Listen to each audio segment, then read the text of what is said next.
Hello friend, स्वागत है आपका अपने यूट्यूब चैनल इंजीनियर्स पॉइंट में। दोस्तों, आज हम इस वीडियो के अंदर यूपी RVUNL TG2 जो 21 दिसंबर 2022 को एग्ज़ाम हुआ था, मॉर्निंग शिफ्ट का जो पेपर था उसका हम यहाँ पे इस वीडियो के अंदर सॉल्यूशन करने वाले हैं। दोस्तों, यहाँ पे जो इस पेपर में टोटल 150 जो टेक्निकल क्वेश्चंस पूछे गए थे, उन 150 टेक्निकल जो क्वेश्चंस थे उनका हम यहाँ पे सॉल्यूशन करने वाले हैं। तो अगर आप चैनल पे पहली बार आए हो तो चैनल को सब्सक्राइब जरूर कर लीजिए और पास में जो बेल आइकन बना हुआ है उसे ही प्रेस कर दीजिए, ताकि जब भी हम कोई नए पेपर का सॉल्यूशन अपलोड करें तो उसका नोटिफिकेशन आपको सबसे पहले मिल सके। तो चलिए दोस्तों, अब हम इस वीडियो को स्टार्ट करते हैं, जिसमें कि हम यहाँ पे यूपी RVUNL TG2 का पेपर का हम सॉल्यूशन करने वाले हैं। तो यहाँ पे हमारे पास दोस्तों सबसे पहला क्वेश्चन निकल के आता है। हमारे पास यहाँ पे सबसे पहला क्वेश्चन है, बेसिक डी आर्सेनॉल गैल्वेनोमीटर को यंत्र के साथ समांतर क्रम में एक छोटा प्रतिरोध जोड़कर अमीटर में परिवर्तित किया जा सकता है। तो इस प्रतिरोध को क्या कहा जाता है? Shunt, multiplier, multi range ammeter या फिर मल्टी रेंज वोल्टमीटर कहा जाता है। तो दोस्तों, अगर हम बात करते हैं यहाँ पे गैल्वेनोमीटर को चेंज करेंगे अमीटर में, और वो भी क्या करेंगे? छोटा प्रतिरोध जोड़ करके। तो यहाँ पे कुछ इस प्रकार हम जो कन्वर्ट करेंगे अमीटर में, तो कुछ इस प्रकार यहाँ पे क्या हो जाएगा, हमारा ये अमीटर हो जाएगा। और इसके जो समांतर में क्या करेंगे, हम कम वैल्यू का प्रतिरोध कनेक्ट करेंगे, यानी कि कम छोटा प्रतिरोध कनेक्ट करेंगे। तो इस प्रतिरोध को हम कहाँ कनेक्ट करते हैं? शंट में कनेक्ट करते हैं, यानी कि समांतर में कनेक्ट करते हैं। तो इस रजिस्टेंस को क्या कहा जाता है? तो इस रजिस्टेंस को कहा जाता है शंट रजिस्टेंस। तो ऑप्शन नंबर ए हमारा इसका सही आंसर हो जाएगा। अगर बात करते हैं इस शंट रजिस्टेंस की वैल्यू की, तो इसकी जो वैल्यू होती है तो ये 1 ओम से भी क्या होता है? कम इसकी वैल्यू होती है। और इसे अगर बात करते हैं बनाने की, तो अगर हम इस शंट रजिस्टेंस को अगर हम AC के लिए बनाते हैं, तो AC में यूज़ करने के लिए अगर बनाते हैं तो इसे कौन सी धातु से बनाया जाता है? तो इसे कॉन्स्टेंटन धातु से बनाया जाता है। कौन सी धातु से? कॉन्स्टेंटन धातु से बनाया जाता है। और अगर हम DC के लिए बात करें तो DC के लिए इसे मैग्नीन धातु का बनाया जाता है। किसका? मैग्नीन। तो कौन सी धातु का बनाया जाता है? मैग्नीन धातु का बनाया जाता है। तो ये भी आपको इसको साथ में याद रखना है, यहाँ से भी क्वेश्चन पूछे जाते हैं। अब चलेंगे हम अगले क्वेश्चंस पर। तो अगला क्वेश्चन आता है हमारा क्वेश्चन नंबर 2। क्वेश्चन नंबर 2 है, BJT के लिए निम्नलिखित में से कौन सा कथन सही नहीं है? यानी कि आपको गलत बताना है। सही नहीं का मतलब क्या हो गया? हमें गलत बताना है कि इनमें से ये जो ऑप्शन दिए, 4 ऑप्शन दिए गए, इनमें से गलत ऑप्शन कौन सा है। तो यहाँ पे अगर बात करते हैं हम BJT के लिए, तो सबसे पहले तो हम BJT की फुल फॉर्म की बात करते हैं। तो जो BJT की फुल फॉर्म होती है, इसकी फुल फॉर्म होती है बाईपोलर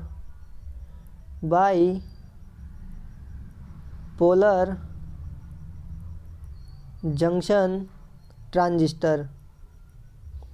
क्या होती है इसकी full form? Bipolar junction transistor. तो ये यहाँ पे इसकी फुल फॉर्म होगी। अब बात करते हैं कि जो BJT होता है इसमें हमारे कितने टर्मिनल होते हैं, और कौन सा जो टर्मिनल होता है, जो कौन से टर्मिनल पे कितनी डोपिंग होती है। तो यहाँ पे अगर बात करते हैं हम BJT के लिए, तो BJT जो होता है इसमें हमारे कितने 3 टर्मिनल होते हैं। उन तीनों टर्मिनल के नाम इस प्रकार है। तो एक तो होता है हमारा इमीटर टर्मिनल, एक होता है बेस टर्मिनल, और एक होता है हमारा कलेक्टर टर्मिनल। तो यहाँ पे जो इमीटर होता है इसे हम उत्सर्जक भी कहते हैं। ये जो हमारा इमीटर टर्मिनल है इसे हम उत्सर्जक कहते हैं। ठीक है। तो अब यहाँ पे अगर बात करते हैं इमीटर टर्मिनल की, तो इमीटर जो टर्मिनल होता है इस पर हमारी जो डोपिंग होती है, अगर बात करते हैं हम किसकी? डोपिंग की, तो जो इमीटर जो टर्मिनल है इस पर हमारी डोपिंग जो होती है वो क्या होती है? सबसे ज़्यादा होती है। कितनी होती है? सबसे ज़्यादा होती है। और उसके बाद जो डोपिंग होती है वो हमारी कलेक्टर में होती है, और सबसे कम डोपिंग जो होती है किस पे होती है? बेस में होती है। तो यही हमसे क्वेश्चन भी पूछा गया है कि सबसे ज़्यादा डोपिंग कहाँ होती है। तो सबसे ज़्यादा डोपिंग हमारी इमीटर पे होती है, और कलेक्टर में उससे कम होती है, और सबसे कम किस पे होती है? बेस में होती है। तो यहाँ पे अगर ऑप्शन की बात करें तो ऑप्शन में हम यहाँ पे देखेंगे कि कलेक्टर रीजन का जो क्षेत्रफल होता है उत्सर्जक के क्षेत्रफल से थोड़ा अधिक होता है। बिल्कुल सही बात है, क्योंकि अब अगर बात करते हैं हम यहाँ पे BJT के, तो BJT में क्या होता है कि जो कलेक्टर होता है उसका क्षेत्रफल जो होता है क्या होता है? ज़्यादा है। सबसे ज़्यादा क्षेत्रफल कलेक्टर का होता है। फिर उससे थोड़ा सा कम जो क्षेत्रफल होता है वो किसका होता है? इमीटर का होता है। और सबसे कम जो क्षेत्रफल होता है वो बेस का होता है। तो ये तो हमारे पास सही स्टेटमेंट है। कलेक्टर में जो मादन स्तर होता है, वही जो मादन स्तर का मतलब होता है डोपिंग लेवल। कलेक्टर में डोपिंग जो स्तर होता है उत्सर्जक के डोपिंग लेवल की तुलना में थोड़ा अधिक होता है। नहीं, अधिक नहीं होता, क्या होता है हमारा? कम होता है। तो यहाँ पे हमारा ये ऑप्शन हमारा गलत हो जाएगा, मीन्स ये बीजेटी के केस में गलत है, यानी कि ये हमारा सही आंसर हो जाएगा। बाकी बेस रीजन हमारा बहुत पतला होता है, तो यहाँ पे आप देख भी सकते हो बेस को मैंने सबसे छोटा बनाया यानी कि सबसे पतला होता है, और बेस रीजन मामूली मादित होता है यानी कि सबसे कम जो डोपिंग होती है वो भी हमारी बेस में होती है। तो अब चलते हैं हम अगले क्वेश्चन पर। तो अगला क्वेश्चन है हमारा क्वेश्चन नंबर 3। क्वेश्चन नंबर 3 है, ट्रांसफॉर्मर में ब्रीदर का कार्य क्या होता है। जो ट्रांसफॉर्मर होता है इसमें हमारा ब्रीदर का क्या कार्य होता है। तो आपको पता है जो ट्रांसफॉर्मर होता है उसमें क्या होता है, सिलिका, ट्रांसफॉर्मर का जो ब्रीदर होता है, ब्रीदर के अंदर क्या होती है, सिलिका जेल भरी हुई होती है। तो जो सिलिका जेल होती है वो क्या करती है, जो ट्रांसफॉर्मर जो हवा अंदर जाती है यानी कि उस हवा के अंदर जो नमी होती है उसे अवशोषित करने का काम करता है। तो ये क्या करता है, वायु से नमी को अवशोषित करने का काम करता है। तो ऑप्शन नंबर बी हमारा यहाँ पे सही आंसर हो जाएगा। अगर बात करते हैं ब्रीदर के अंदर जो सिलिका जेल भरी होती है, क्या होता है हमारे पास, जो सिलिका जेल भरी होती है, तो जो सिलिका जेल जो भरी होती है इसके कलर की बात करते हैं। तो इसका जो कलर होता है, अगर ये अच्छी कंडीशन में होती है, कौन सी, अगर ये अच्छी कंडीशन में होती है तो इसका जो कलर होता है वो होता है नीला कलर यानी कि ब्लू कलर की होती है। और अगर ये ख़राब कंडीशन में होती है यानी कि ये जब ख़राब हो जाती है तो इसका कलर कौन सा हो जाता है, पिंक कलर हो जाता है यानी कि गुलाबी कलर की ये हो जाती है। तो ये भी आपको साथ में याद रखना है क्योंकि यहाँ से भी क्वेश्चन पूछे जाते हैं। अब अगले क्वेश्चन पर चलते हैं। तो अगला क्वेश्चन आता है हमारा क्वेश्चन नंबर 4। क्वेश्चन नंबर 4 है, निम्न में से कौन सी अभिलाक्षणिक, अभिलाक्षणिक का मतलब होता है कैरेक्टरिस्टिक्स, जो कैरेक्टरिस्टिक्स है वो मॉसफेट से संबंध में सत्य नहीं है। यानी कि जो 4 ऑप्शन दिए गए इनमें से हमें गलत बताना है कि मॉसफेट के संबंध में कौन सा सही नहीं यानी कि कौन सा गलत ऑप्शन है। तो यहाँ पे सबसे पहले तो मॉसफेट की फुल फॉर्म की बात कर लेते हैं। तो जो मॉसफेट की जो फुल फॉर्म होती है, इसकी फुल फॉर्म होती है metal oxide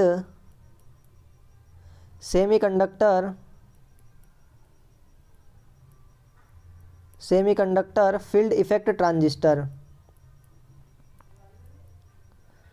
field effect transistor.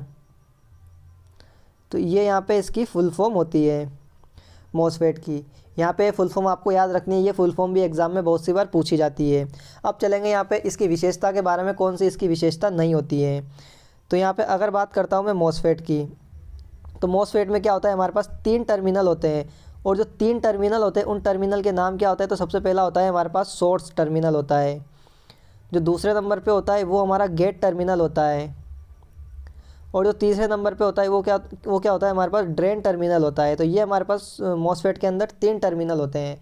उसके अलावा जो हमारे पास जो मॉसफेट होता है ये क्या होता है, यूनिपोलर डिवाइस होता है। क्या होता है, यूनिपोलर डिवाइस। मतलब यूनिपोलर कहने का मतलब है कि इसमें जो करंट का कंडक्शन होता है वो ओनली मेजॉरिटी चार्ज कैरियर्स के कारण ही इसमें करंट का कंडक्शन होता है। और यहाँ पे जो मॉसफेट होता है ये हमारा क्या होता है, तो ये हमारा साथ में मॉसफेट जो होता है ये हमारा क्या होता है, वोल्टेज कंट्रोल्ड डिवाइस भी होता है। क्या होता है, ये हमारा वोल्टेज कंट्रोल डिवाइस होता है।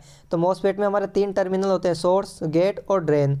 और ये क्या होता है, हमारा यूनिपोलर डिवाइस होता है, और साथ में एक वोल्टेज कंट्रोल्ड डिवाइस भी होता है। तो अब हमें ऑप्शन के अकॉर्डिंग गलत ऑप्शन चूज़ करना है। तो यहाँ पे हमारा पहला ऑप्शन है पावर मॉसफेट जो होता है बहुसंख्यक, यानी कि जो मेजॉरिटी डिवाइसेस होता है, बिल्कुल मेजॉरिटी चार्ज कैरियर्स होते हैं, जो बहुत उच्च स्विचिंग गतियों के लिए प्रदर्शित करती है। तो ये हमारा सही हो गया। ऑप्शन नंबर बी है मॉसफेट को स्विचिंग पीरियड यानी कि स्विचिंग टाइम के दौरान जो बहुत कम धारा की आवश्यकता होती है।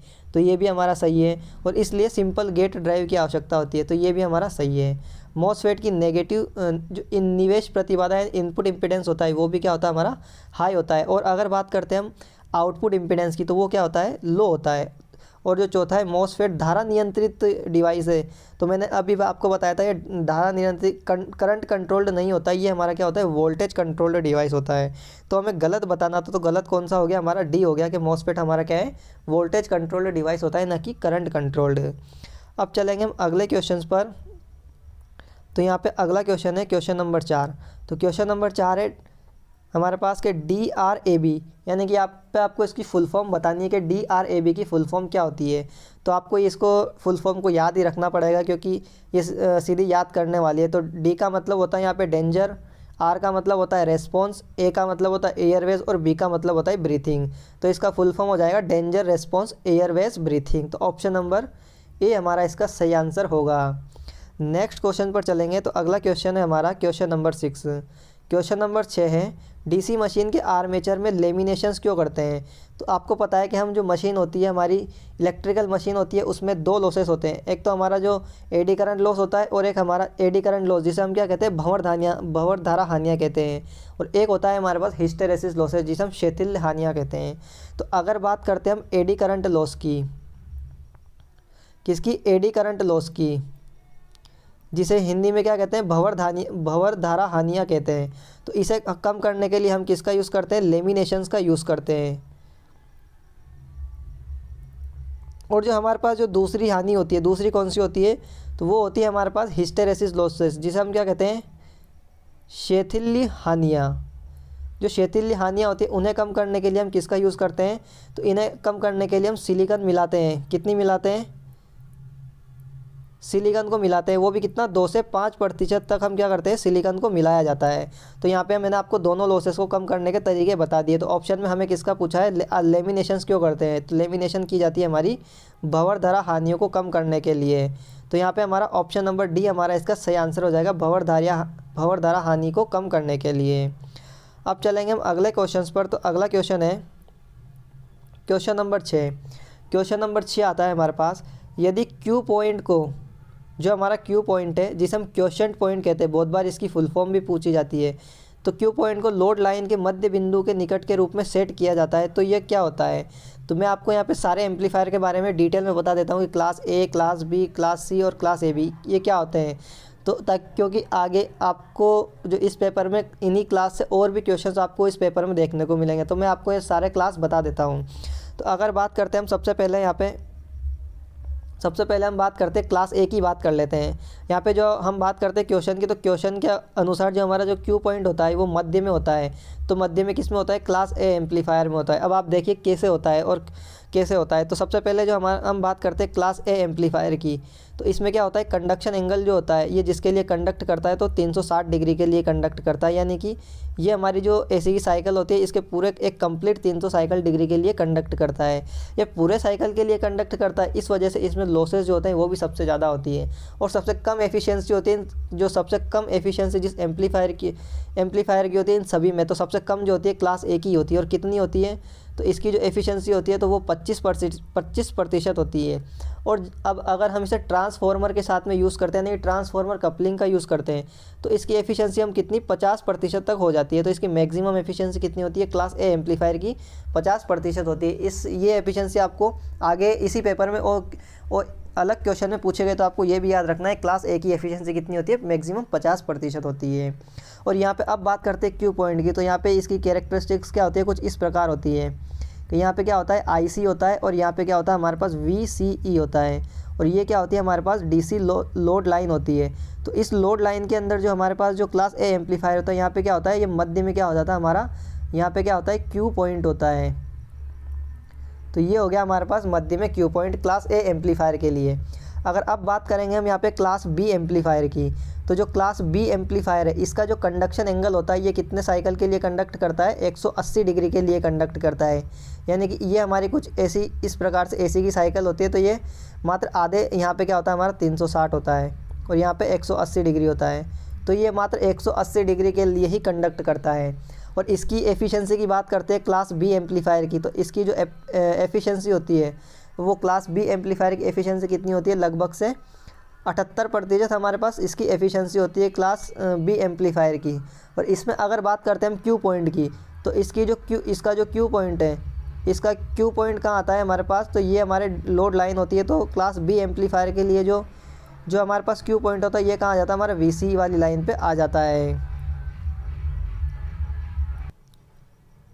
अब बात करते हैं हम यहाँ पे क्लास ए बी एम्पलीफायर की। जो क्लास ए बी एम्पलीफायर होता है इसका जो कंडक्शन एंगल होता है ए और बी दोनों का मिलाकर के होता है। यानी कि ये 360 से लेकर के 180 डिग्री के बीच में इसका कंडक्शन एंगल होता है।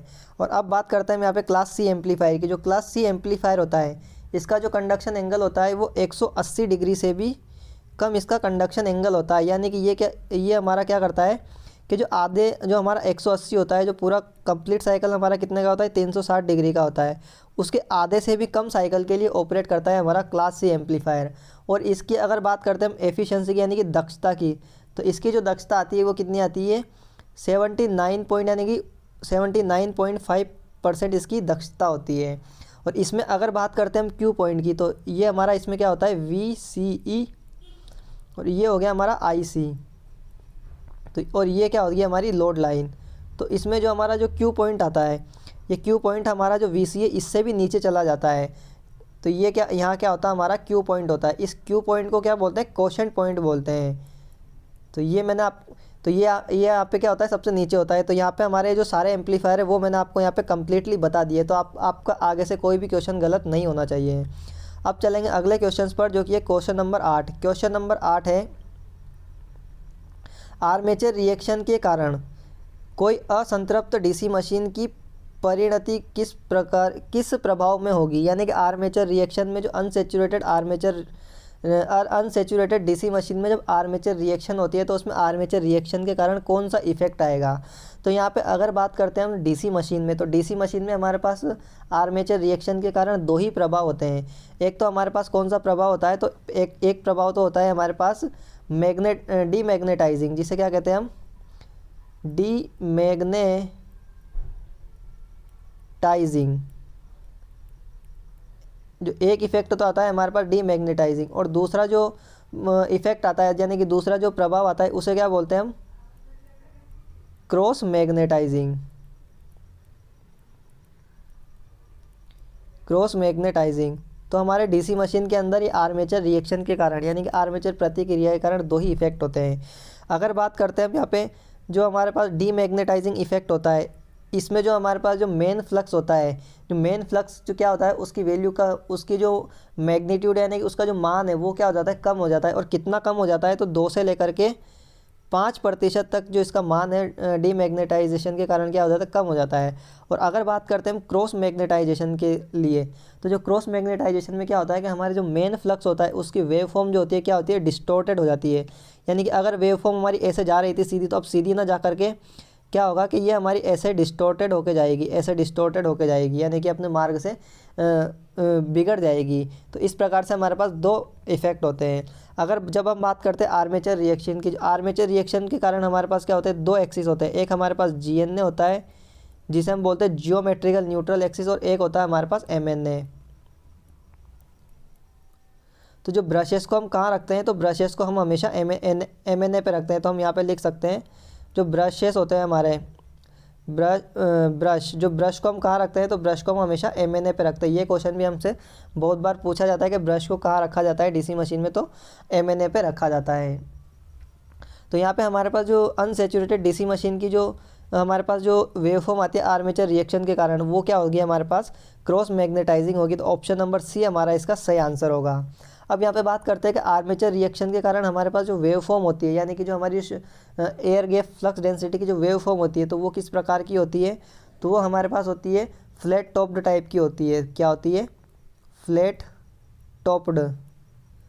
तो एयर गैप में जो फ्लक्स डेंसिटी की वेव फॉर्म होती है आर्मेचर रिएक्शन के कारण वो कैसी होती है फ्लैट टॉप्ड होती है। अगर हम बात करते हैं कि जो आर्मेचर होता है हमारा, आर्मेचर की वेव फॉर्म कैसी होती है, अगर हम यहाँ से बात करते हैं कि हमारे पास जो आर्मेचर रिएक्शन के कारण जो आर्मेचर की वेव फॉर्म होती है, जो हमारा जो आर्मेचर होता है उसकी वेव फॉर्म होती है, तो वो कैसी होती है हमारे पास ट्रायंगुलर होती है। और अगर बात करते हैं हम स्टेटर की वेव फॉर्म की, तो स्टेटर की वेव फॉर्म कैसी होती है हमारे पास, तो स्टेटर की वेव फॉर्म होती है हमारे पास रेक्टेंगुलर। यहाँ पे ट्रायंगुलर का मतलब होता है त्रिभुजाकार और रेक्टेंगुलर का मतलब होता है आयताकार। तो यहाँ पे किस किस प्रकार की होती है, तो आर्मेचर की वेव फॉर्म तो होती है हमारे पास आयताकार और स्टेटर की होती है आर्मेचर की होती है त्रिभुजाकार और स्टेटर की होती है हमारे पास आयताकार होती है। तो ये भी आपको साथ में याद रखना है। अब चलेंगे अगले क्वेश्चन पर। तो अगला क्वेश्चन है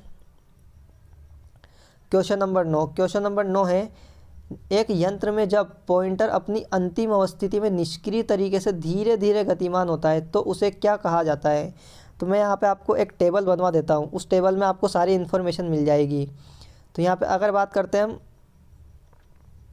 तो यहाँ पे मैं आपको एक टेबल बनवा देता हूँ। जिससे आपको काफ़ी हेल्प मिलेगी। तो यहाँ पे सबसे पहले हम ये जो क्वेश्चन है आपका डैम्पिंग टॉर्क जो हम पढ़ते हैं मेज़रमेंट में, जो हम डैम्पिंग टॉर्क पढ़ते हैं उससे रिलेटेड हमारा ये क्वेश्चन पूछा गया है। तो यहाँ पे डैम्पिंग टॉर्क जो होता है वो हमारा 3 तरीके से हमारा डैम्पिंग टॉर्क उत्पन्न होता है। तो सबसे पहले तो अगर बात करते हैं यहाँ पे अंडर डैम्प्ड की कंडीशन होती है, क्या होती है, पहली कंडीशन तो होती है अंडर डैम्प्ड। दूसरी कंडीशन होती है हमारे पास क्रिटिकली डैम्प्ड, क्रिटिकली डैम्प्ड। और जो तीसरी कंडीशन होती है वो क्या होती है हमारे पास, ओवर डैम्प्ड। तीसरी क्या होती है, ओवर डैम्प्ड होती है। ठीक है, अब यहाँ पे अगर बात करते हैं हम स्पीड ऑफ पॉइंटर, यानी कि पॉइंटर की गति क्या होगी, हमसे क्वेश्चन में बोला गया ना पॉइंटर जो होता है हमारा धीरे धीरे गतिमान होता है। तो हम यहाँ पे लिखेंगे, क्या लिखेंगे, पॉइंटर जो हमारा पॉइंटर होता है उसकी गति लिखेंगे, क्या लिखेंगे, पॉइंटर की गति लिखेंगे। और यहाँ पे हम क्या लिखेंगे, ऑसिलेशंस लिखेंगे। तो ऑसिलेशंस हम क्या करेंगे, ऑसिलेशंस हम यहाँ पे लिखेंगे। तो ऑसिलेशंस हम यहाँ पे लिखेंगे। ऑसिलेशंस का मतलब होता है कि जहाँ पे पॉइंटर रुकता है तो उसके जो दोनों तरफ है वो कितनी देर तक वो हमारा हिलता रहता है, तो उसी को हम यहाँ पे ऑसिलेशंस कहते हैं। अगर हमारा जो अनडैम्प्ड की कंडीशन क्या होती है, अनडैम्प्ड की कंडीशन होती है अगर पॉइंटर हमारा नॉर्मल गति से चलता हुआ आता है, कौन सी, नॉर्मल गति से, और बिना ऑसिलेशन करता है, यानी कि जो जैसे मैं आपको यहाँ पे बताता हूँ कि ऑसिलेशंस किसे कहते हैं। ये हमारा क्या हो गया, स्केल हो गया। इसमें यहाँ पे बैलेंस कंडीशन आती है, इसके दोनों तरफ जो पॉइंटर हमारा क्या करता है, कुछ देर तक ऐसे ऐसे हिलता है, तो इसी को क्या बोलते हैं, ऑसिलेशंस कहते हैं। इसी को क्या कहते हैं, ऑसिलेशंस कहते हैं। तो यहाँ पे अगर हमारा पॉइंटर नॉर्मल गति से गति करता हुआ आया और कुछ ऑसिलेशंस किए, कुछ देर ऑसिलेशन किए और बाद फिर रुक गया, तो ऑसिलेशन जब इसने किए तो ऑसिलेशन कर किए और नॉर्मल गति से चलता हुआ है, तो इसे हम बोलते हैं अंडर डैम्प्ड की कंडीशन। जब हमारा पॉइंटर क्या हुआ, नॉर्मल गति से चलता हुआ आया, नॉर्मल गति से चलता हुआ आया और उसने कोई भी ऑसिलेशंस नहीं किए, ऑसिलेशंस उसने नहीं किए, तो इसे हम बोलते हैं क्रिटिकल कंडीशन। और जब ओवर डैम्प्ड की कंडीशन होती है, जब हमारा पॉइंटर धीरे धीरे चलता हुआ आता है, क्या आता है, धीरे धीरे चलता हुआ आता है और हमारा वो कोई भी ऑसिलेशन नहीं करता है, तो इसको हम क्या बोलते हैं, ओवर डैम्प्ड की कंडीशन बोलते हैं। अब हमसे जो क्वेश्चन जो पूछा गया है, तो क्वेश्चन में आप देख सकते हो क्वेश्चन क्या पूछा गया हमसे। तो क्वेश्चन पूछा गया है कि जो पॉइंटर होता है वो धीरे धीरे गतिमान होता है, तो उस कंडीशन को क्या बोला जाता है, तो इसे हम ओवर डैम्प्ड कहते हैं। तो ऑप्शन नंबर यहाँ से देख सकते हैं, ओवर डैम्प्ड कहते हैं, जिसमें पॉइंटर हमारा धीरे धीरे गति करता है, उसमें ऑसिलेशंस भी नहीं होते हैं, तो इस कंडीशन को हम क्या कहते हैं, ओवर डैम्प्ड कहते हैं। तो यहाँ पे हम देख सकते हैं ऑप्शन नंबर हमारा डी यहाँ पे हमारा सही आंसर हो जाएगा, ओवर डैम्प्ड। अब चलेंगे हम अगले क्वेश्चन पर। तो अगला क्वेश्चन आता है क्वेश्चन नंबर 10। क्वेश्चन नंबर 10 है, इलेक्ट्रिक आयरन जो विद्युत इस्त्री होती है किसके सिद्धांत पर कार्य करती है। तो जो हमारे पास इलेक्ट्रिक आयरन जो होती है, इसमें आपको पता है ये किसके प्रिंसिपल पे कार्य करती है, I²RT, यानी कि इसका जो प्रिंसिपल क्या होता है, ऊष्मीय प्रभाव होता है। तो यानी कि ऑप्शन नंबर बी हमारा यहाँ पे सही आंसर हो जाएगा। और यहाँ पे जो हमारे पास इलेक्ट्रिक आयरन को जो इलेक्ट्रिक आयरन में जो टेम्परेचर को कंट्रोल करने के लिए किसका यूज़ किया जाता है, तो टेम्परेचर को कंट्रोल करने के लिए थर्मोस्टेट का यूज़ किया जाता है। क्या होता है, थर्मोस्टेट होता है, किसको कंट्रोल करने के लिए, टेम्परेचर को नियंत्रित करने के लिए। इलेक्ट्रिक आयरन यानी कि जो जिसे हम नॉर्मल भाषा में प्रेस कहते हैं, तो इसमें तापमान को कंट्रोल करने के लिए थर्मोस्टेट का उपयोग किया जाता है।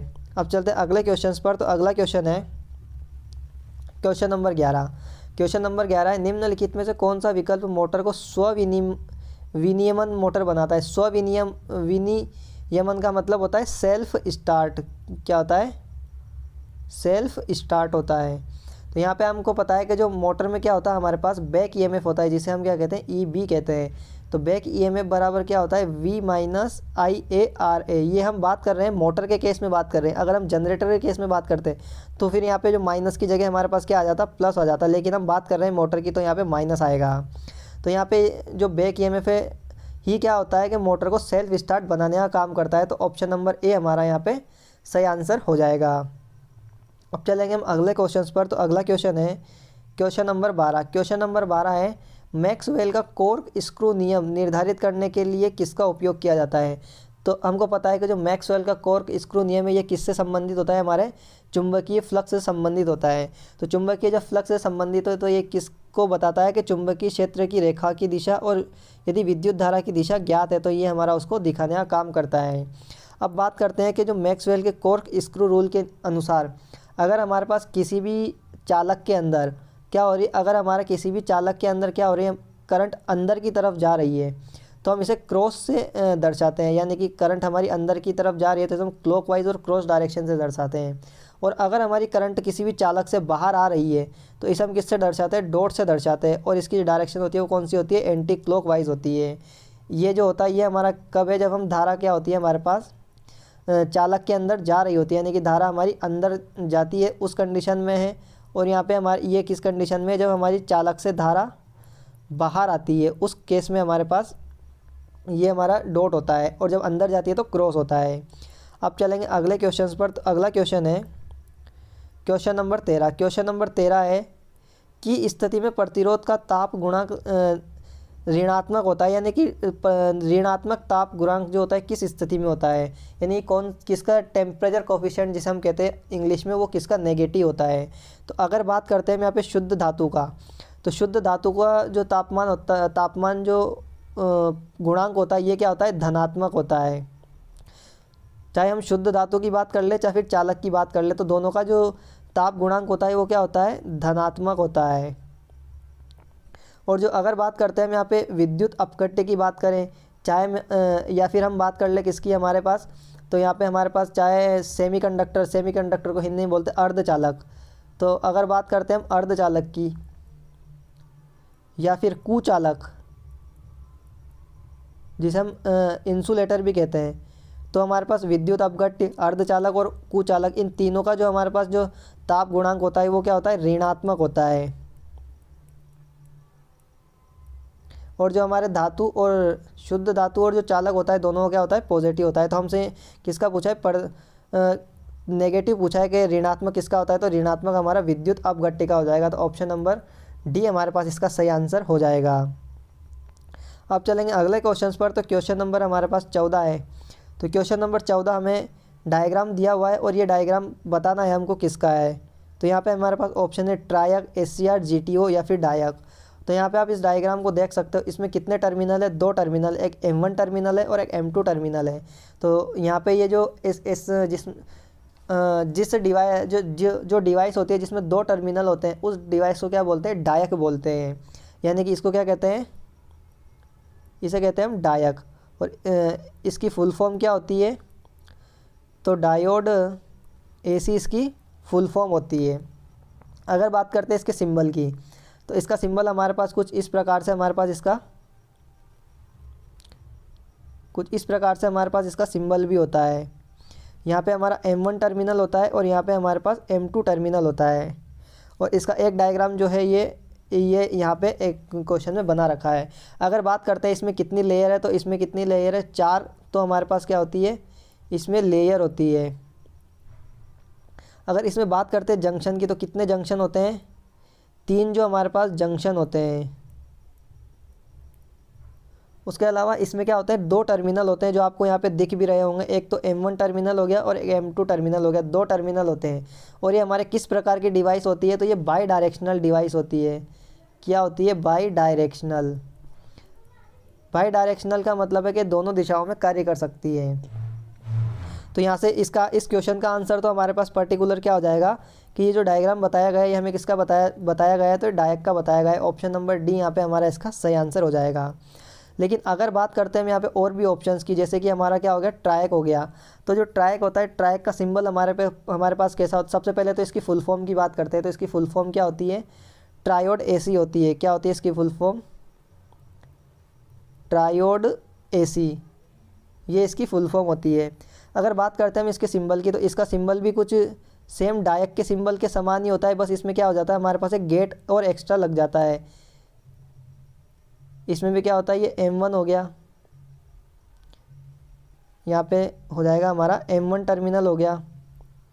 और यहाँ पे क्या हो गया, हमारे पास M2 टर्मिनल हो गया। इसमें क्या होता है, हमारे पास बस एक एक्स्ट्रा जो गेट है वो क्या हो जाता है, गेट जो होता है वो हमारा यहाँ पे लग जाता है। तो इसमें कितने टर्मिनल होते हैं, तो 3 यहाँ पे क्या होते हैं, टर्मिनल होते हैं। इसमें अगर बात करते हैं जो इसमें कितनी लेयर होती है, तो इसमें 5 लेयर होती है। और ये हमारा कैसा डिवाइस होता है, तो ये हमारा बाई डायरेक्शनल डिवाइस होता है। क्या होता है, ये भी हमारा बाई डायरेक्शनल डिवाइस होता है। तो यहाँ पे ये हो गया हमारे पास ट्रायक। उसके बाद SCR की बात करते हैं, तो SCR जो होता है इसकी फुल फॉर्म क्या होती है, तो इसकी फुल फॉर्म होती है सिलिकॉन कंट्रोल्ड रेक्टिफायर। तो ये इसकी फुल फॉर्म होती है सिलिकॉन कंट्रोल्ड रेक्टिफायर। अगर इसमें बात करते हैं लेयर की, तो इसमें कितनी लेयर होती है, 4 लेयर होती है। कितने जंक्शन होते हैं, तो 3 जंक्शन होते हैं। और जो SCR होता है ये हमारा, इसमें ये क्या होता है, हमारा यूनी डायरेक्शनल होता है। ये क्या करता है, हमारा एक ही डायरेक्शन में वर्क करता है, यानी कि यूनी डायरेक्शनल होता है। और SCR की अगर और बात करते हैं, तो इसमें कितने टर्मिनल होते हैं, 3 टर्मिनल होते हैं। और उन 3 टर्मिनल के नाम क्या होते हैं, तो उनके नाम होते हैं एनोड, कैथोड और गेट। ये इसके 3 टर्मिनल होते हैं। तो ये हो गया हमारे पास पूरा SCR। लेकिन अगर बात करते हैं हम GTO की, तो GTO का फुल फॉर्म क्या होता है, गेट टर्न ऑफ थायरिस्टर। तो ये GTO की फुल फॉर्म होती है। और इसका नाम से पता पड़ नाम में ये गेट टर्न ऑफ, यानी कि इसको क्या करते हैं हम, गेट से ऑन भी कर सकते हैं और गेट से ऑफ भी कर सकते हैं। इसमें भी हमारे पास 3 जंक्शन होते हैं, 4 लेयर होती है, और ये भी क्या होता है हमारे पास, यूनी डायरेक्शनल होता है। अब चलते हैं हम अगले क्वेश्चन पर। तो अगला क्वेश्चन है हमारे पास क्वेश्चन नंबर 15। क्वेश्चन नंबर 15 है, एक पदार्थ में वोल्टेज के एप्लीकेशन के कारण पॉइंटर से दूसरे सूचक तक पॉइंटर मुक्त आवेशों की गति होती है। इस प्रकार के मोमेंट को क्या कहते हैं, तो ये नॉर्मल विद्युत धारा कहते हैं। तो इसे किसकी डेफिनेशन दी गई है इसने, तो इसने जो हमें किसकी विद्युत धारा की परिभाषा दी हुई है। तो और विद्युत धारा I बराबर क्या होता है हमारे पास, Q/T होता है, जिसे हम क्या लिखते हैं, कूलाम पर सेकेंड लिखते हैं, या फिर इसको क्या लिखते हैं हम, एम्पियर भी लिखते हैं। तो ये हमारे पास विद्युत धारा की परिभाषा होती है। तो अगले क्वेश्चन पर चलते हैं। तो अगला क्वेश्चन है क्वेश्चन नंबर 16। क्वेश्चन नंबर 16 है, जब किसी इंडक्शन मोटर को स्विच ऑन यानी चालू किया जाता है तो रोटर की फ्रीक्वेंसी कितनी होती है। तो अगर बात करते हैं हम इंडक्शन मोटर की, तो इंडक्शन मोटर को जब हम चालू करते हैं तो स्टार्टिंग कंडीशन में जो होता है हमारे पास स्लिप जो होती है उसका मान क्या होता है, 1 होता है। और रोटर की फ्रीक्वेंसी क्या होती है, जिसे हम FR से लिखते हैं, तो वो होती है हमारे पास slip into FS supply frequency. तो यहाँ पे हम स्लिप की वैल्यू क्या करेंगे, 1 रख देंगे। तो जो रोटर की फ्रीक्वेंसी हो जाएगी वो किसके बराबर हो जाएगी, सप्लाई फ्रीक्वेंसी के बराबर हो जाएगी स्टार्टिंग कंडीशन में। तो यहाँ पे हो जाएगा आपूर्ति आवृत्ति के बराबर हो जाएगी, यानी कि सप्लाई के बराबर हो जाएगी। ऑप्शन नंबर डी हमारा इसका सही आंसर हो जाएगा।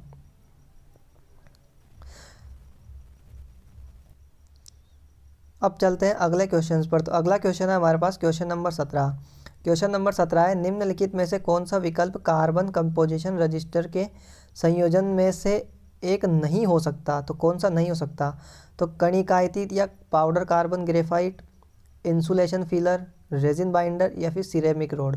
तो यहाँ पे हमारे पास जो कंपोजिशन यानी कि जो नहीं होता है कार्बन रजिस्टर के संबंध में, तो ये हमारे पास सिरेमिक रोड नाम का कोई भी कंपोजिशन नहीं होता है। बाकी कार्बन पाउडर होता है या ग्रेफाइट, इंसुलेशन फिलर भी होता है, रेजिन बाइंडर भी होता है, ये तीनों होते हैं। लेकिन हमारे पास जो सिरेमिक रोड होता है ये नहीं होता है। तो ऑप्शन नंबर डी हमारे पास इसका सही आंसर हो जाएगा। अगले क्वेश्चन पर चलते हैं। तो अगला क्वेश्चन है हमारे पास क्वेश्चन नंबर 18। ड्रिल द्वारा पहले से बनाए गए छेद को आकार देने और परिसज्जन के प्रक्रम को किस रूप में जाना जाता है। ऑप्शन है टेपिंग, लेपन, रीमिंग या वेधन। तो जो हमारे पास जो पहले से छेद बनाया गया होता है उसे आकार देने और परिसज्जन के जो प्रोसेस होती है उसे हम क्या कहते हैं, उसे रीमिंग कहते हैं। तो ऑप्शन नंबर सी यहाँ पे हमारा इसका सही आंसर होगा। अगले क्वेश्चन पर चलते हैं। तो अगला क्वेश्चन है हमारे पास क्वेश्चन नंबर 19। क्वेश्चन नंबर 19 है, निम्नलिखित में से कौन सी डीसी मोटर अपरिवर्तित चाल वाले अनुप्रयोगों के लिए उपयुक्त है जिसमें मध्यम स्टार्टिंग टॉर्क की आवश्यकता होती है, जैसे सेंट्रीफ्यूगल, अपकेंद्रीय पंप और फैन और ब्लोअर। तो यहाँ पे अगर बात करते हैं हम अपरिवर्तित मोटर, तो अपरिवर्तित मोटर का मतलब होता है हमारे पास कांस्टेंट स्पीड से चलने वाली। कौन सी? कांस्टेंट स्पीड से चलने वाली। तो ये हमारे पास कौन सी मोटर होती है? तो डीसी शंट मोटर होती है जो हमारी कांस्टेंट स्पीड से चलती है। तो यहाँ पे हमारा सही आंसर क्या हो जाएगा? ऑप्शन नंबर ए हमारा इसका सही आंसर हो जाएगा। अगर बात करते हैं कि और हम डीसी मोटर का कहाँ कहाँ उपयोग करते हैं, तो इसका उपयोग की बात करते हैं तो हम कहाँ यूज़ करते हैं? तो मशीन जो टूल होते हैं, जो हमारे पास जो मशीन टूल होते हैं उसमें भी हम डीसी शंट मशीन का यूज़ करते हैं। या फिर हमारे पास ड्रिल मशीन होती है। कौन सी? Drill machine. तो ड्रिल मशीन में भी हम किसका यूज़ करते हैं? डीसी शंट मोटर का यूज़ करते हैं। उसके अलावा हमारे पास जो बियरिंग मशीन होती है, बियरिंग मशीन, उसमें भी हम डीसी शंट मशीन का यूज़ करते हैं। या फिर हमारे पास क्या होता है कि जो लेथ मशीन होती है, लेथ मशीन, उसमें भी हम डीसी शंट मोटर का उपयोग करते हैं। अब बात करते हैं कि जो डीसी सीरीज़ मोटर है इसका हम कहाँ कहाँ उपयोग करते हैं। तो इसका उपयोग किया जाता है जहाँ हमें हाई स्टार्टिंग टॉर्क की ज़रूरत होती है, यानी कि उच्च आघूर्ण की ज़रूरत होती है। हाई स्टार्टिंग टॉर्क, तो जहाँ हमें उच्च स्टार्टिंग टॉर्क की आवश्यकता होती है वहाँ हम डीसी सीरीज़ मोटर का उपयोग करते हैं। जैसे कि कहाँ कहाँ ज़रूरत पड़ती है, तो हम लिख सकते हैं ट्रैक्शन, या फिर हम लिख सकते हैं होइस्ट, या फिर हम बात करते हैं तो लिफ्ट, या फिर क्रेन्स हो गया हमारा, या हम बात करें तो कन्वेयर। तो हमारा ट्रैक्शन में हो गया, होइस्ट में हो गया, लिफ्ट में हो गया, क्रेन्स में हो गया और कन्वेयर में हो गया। इन सब में किसका यूज़ करते हैं? हम डीसी सीरीज़ मोटर का यूज़ करते हैं। और अगर बात करते हैं यहाँ पे डिफरेंशियल कंपाउंड मोटर की, तो डिफरेंशियल कंपाउंड मोटर का प्रैक्टिकली कहीं भी यूज़ नहीं की जाती है। जितनी भी हमारी कंपाउंड मोटर यूज़ की जाती है तो उसका ज़्यादातर यूज़ हमारा डीसी कंपाउंड मोटर का यूज़ किया जाता है। और वो भी कहाँ किया जाता है? तो इसका जो उपयोग किया जाता है तो वो एलिवेटर में किया जाता है। एक तो हम लिख सकते हैं कि कहाँ किया जाता है? एलिवेटर में किया जाता है।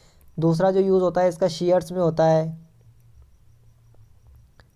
इसके अलावा जो इसका यूज़ होता है वो पंचिंग मशीन में होता है। पंचिंग मशीन लिख सकते हैं। उसके अलावा इसका यूज़ होता है रोटरी में यूज़ होता है, या फिर कोल कटिंग, कोल कटिंग में भी इसका यूज़ होता है, यानी कि कोयला काटने वाली मशीनों में भी हमारा डीसी कम्युलेटिव कंपाउंड मोटर का उपयोग किया जाता है।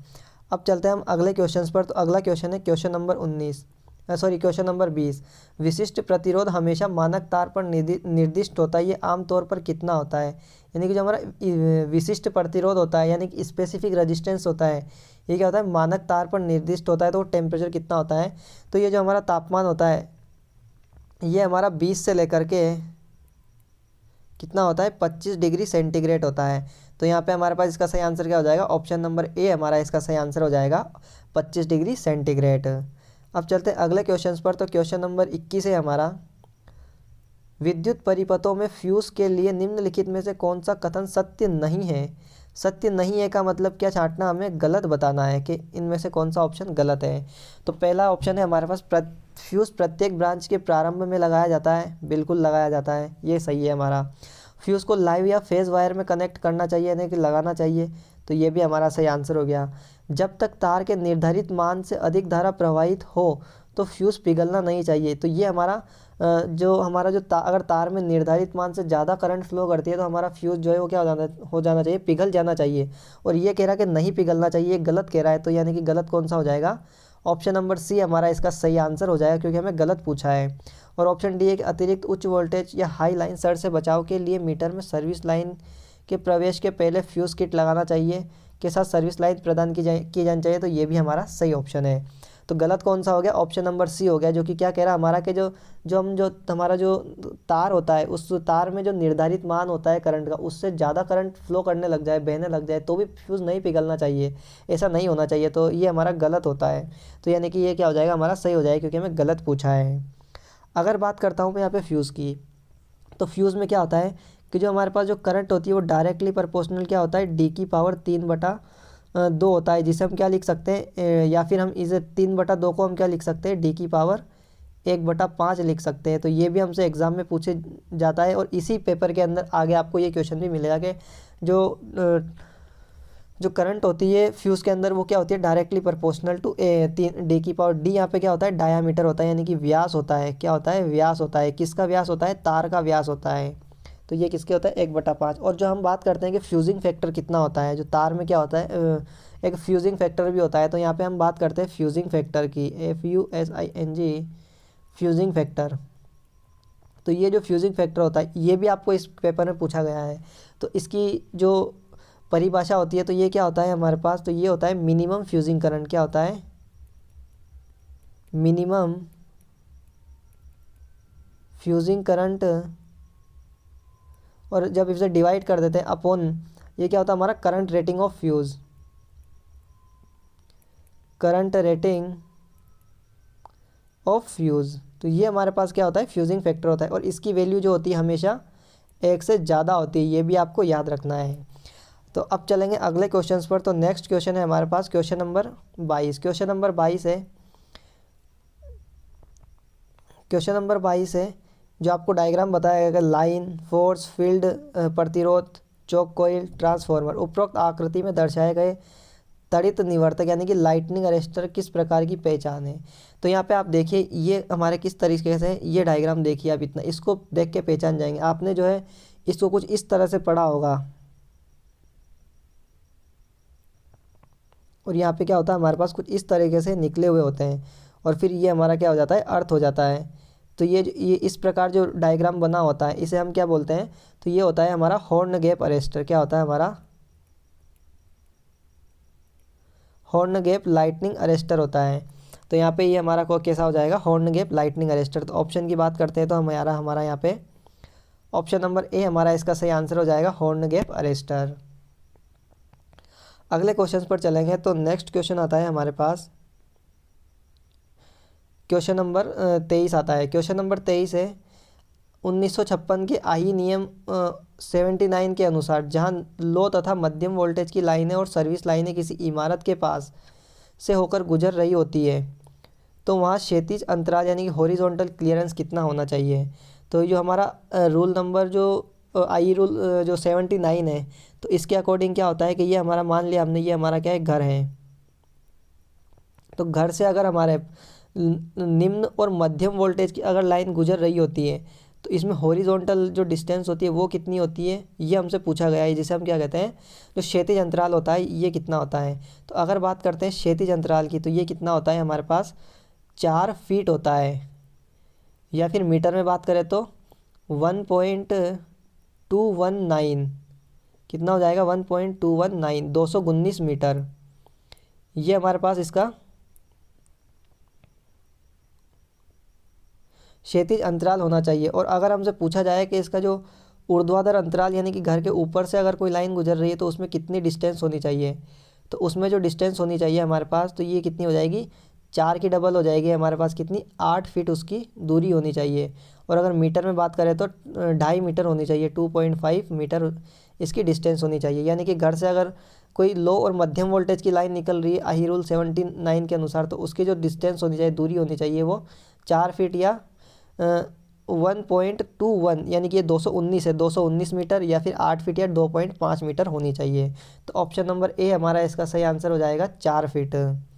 अगले क्वेश्चन पर चलेंगे। तो अगला क्वेश्चन है क्वेश्चन नंबर 24। क्वेश्चन नंबर 24 है 33 kV से 66 kV की रेंज में प्रचालन वोल्टेज वाली प्रणाली के लिए किस प्रकार की केबल की आवश्यकता होगी। तो यहाँ पे मैं आपको इसका पूरा वोल्टेज बता देता हूँ कि कितना वोल्टेज होता है। तो सबसे पहले अगर हम बात करते हैं यहाँ पे, तो सबसे पहले अगर हम बात करेंगे तो यहाँ पे जो वोल्टेज आता है हमारे पास वो अलग अलग वोल्टेज आ जाएंगे। तो वो अलग अलग वोल्टेज किस प्रकार आएंगे, तो सबसे पहले तो हमारे पास आ जाएगा लो वोल्टेज, जिसे हम क्या बोलते हैं, सबसे पहले क्या आ जाएगा, लो टेंशन केबल। जो लो टेंशन केबल होती है वो कितनी होती है, 1000 वोल्ट तक होती है। जो दूसरे नंबर पे होती है जिसे हम क्या कहते हैं, मीडियम टेंशन, यानी कि मीडियम टेंशन लाइन, जो क्या तक होती है, 11 kV तक होती है। जो तीसरे नंबर पे आती है, जो तीसरे नंबर की केबल होती है उसे हम क्या कहते हैं, EHT, जिसे हम कहते हैं, सॉरी, इसे कहते हैं हम हाई टेंशन केबल। क्या कहते हैं, हाई टेंशन केबल। और जो हाई टेंशन केबल की जो वोल्टेज रेंज होती है ये कितनी होती है, 11 kV से लेकर के 33 kV तक होती है। उसके बाद क्या आता है हमारा EHT, जिसे हम क्या कहते हैं, एक्स्ट्रा हाई टेंशन, ये इसकी फुल फॉर्म होती है। ये कितने तक होती है, तो ये 33 kV से लेकर के और 66 kV तक ये होती है।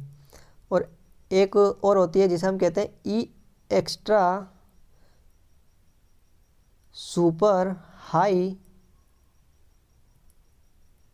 टेंशन, ये हो जाएगा एक्स्ट्रा सुपर हाई टेंशन। तो इसका जो वोल्टेज होता है ये कितना होता है, 66 kV से ज़्यादा इसका वोल्टेज होता है। हमें जो क्वेश्चन में पूछा गया है, क्वेश्चन में क्या पूछा गया है, तो क्वेश्चन में हमें 33 से 66 kV की रेंज पूछी गई, यानी कि 33 से 66 kV जो रेंज होती है इसे क्या कहते हैं, EHT केबल कहते हैं, यानी कि एक्स्ट्रा हाई टेंशन केबल कहते हैं। और ये से आपको अगले क्वेश्चन में LT भी पूछा जाएगा, लो टेंशन, तो ये क्या हो जाएगी हमारी 1000 वोल्ट हो जाएगी। ये भी आपको याद रखना है, अभी मैं आपको अगले क्वेश्चन में वो भी पूछी जाएगी। लेकिन इस क्वेश्चन में 33 से 66 kV पूछा गया है, तो कितना हो जाएगा हमारा EHT एक्स्ट्रा हाई टेंशन। तो ऑप्शन नंबर हम यहाँ पे मार्क करेंगे, ऑप्शन नंबर C। अगले क्वेश्चन पर चलते हैं। तो अगला क्वेश्चन है कि लो टेंशन केबल की वोल्टेज सीमा कितनी है। तो अभी मैंने आपको बताया लो टेंशन केबल कितनी होती है, 1000 वोल्ट तक होती है। तो ऑप्शन नंबर C हमारा इसका सही आंसर हो जाएगा। अब चलते हैं अगले क्वेश्चन पर। तो अगला क्वेश्चन है हमारे पास क्वेश्चन नंबर 26। क्वेश्चन नंबर 26 है, घटकों को PCB से सोल्डरिंग करते समय, यानी कि PCB की फुल फॉर्म क्या होती है, प्रिंटेड सर्किट बोर्ड, ये इसकी फुल फॉर्म होती है। यानी कि PCB से सोल्डरिंग करते समय सोल्डर पदार्थ किसका संयोजन होता है। तो यहाँ पे हम जो सोल्डरिंग जो यूज़ करते हैं वो किसकी यूज़ करते हैं, लेड प्लस जो टिन होता है इसका हम यहाँ पे सोल्डरिंग का उपयोग करते हैं।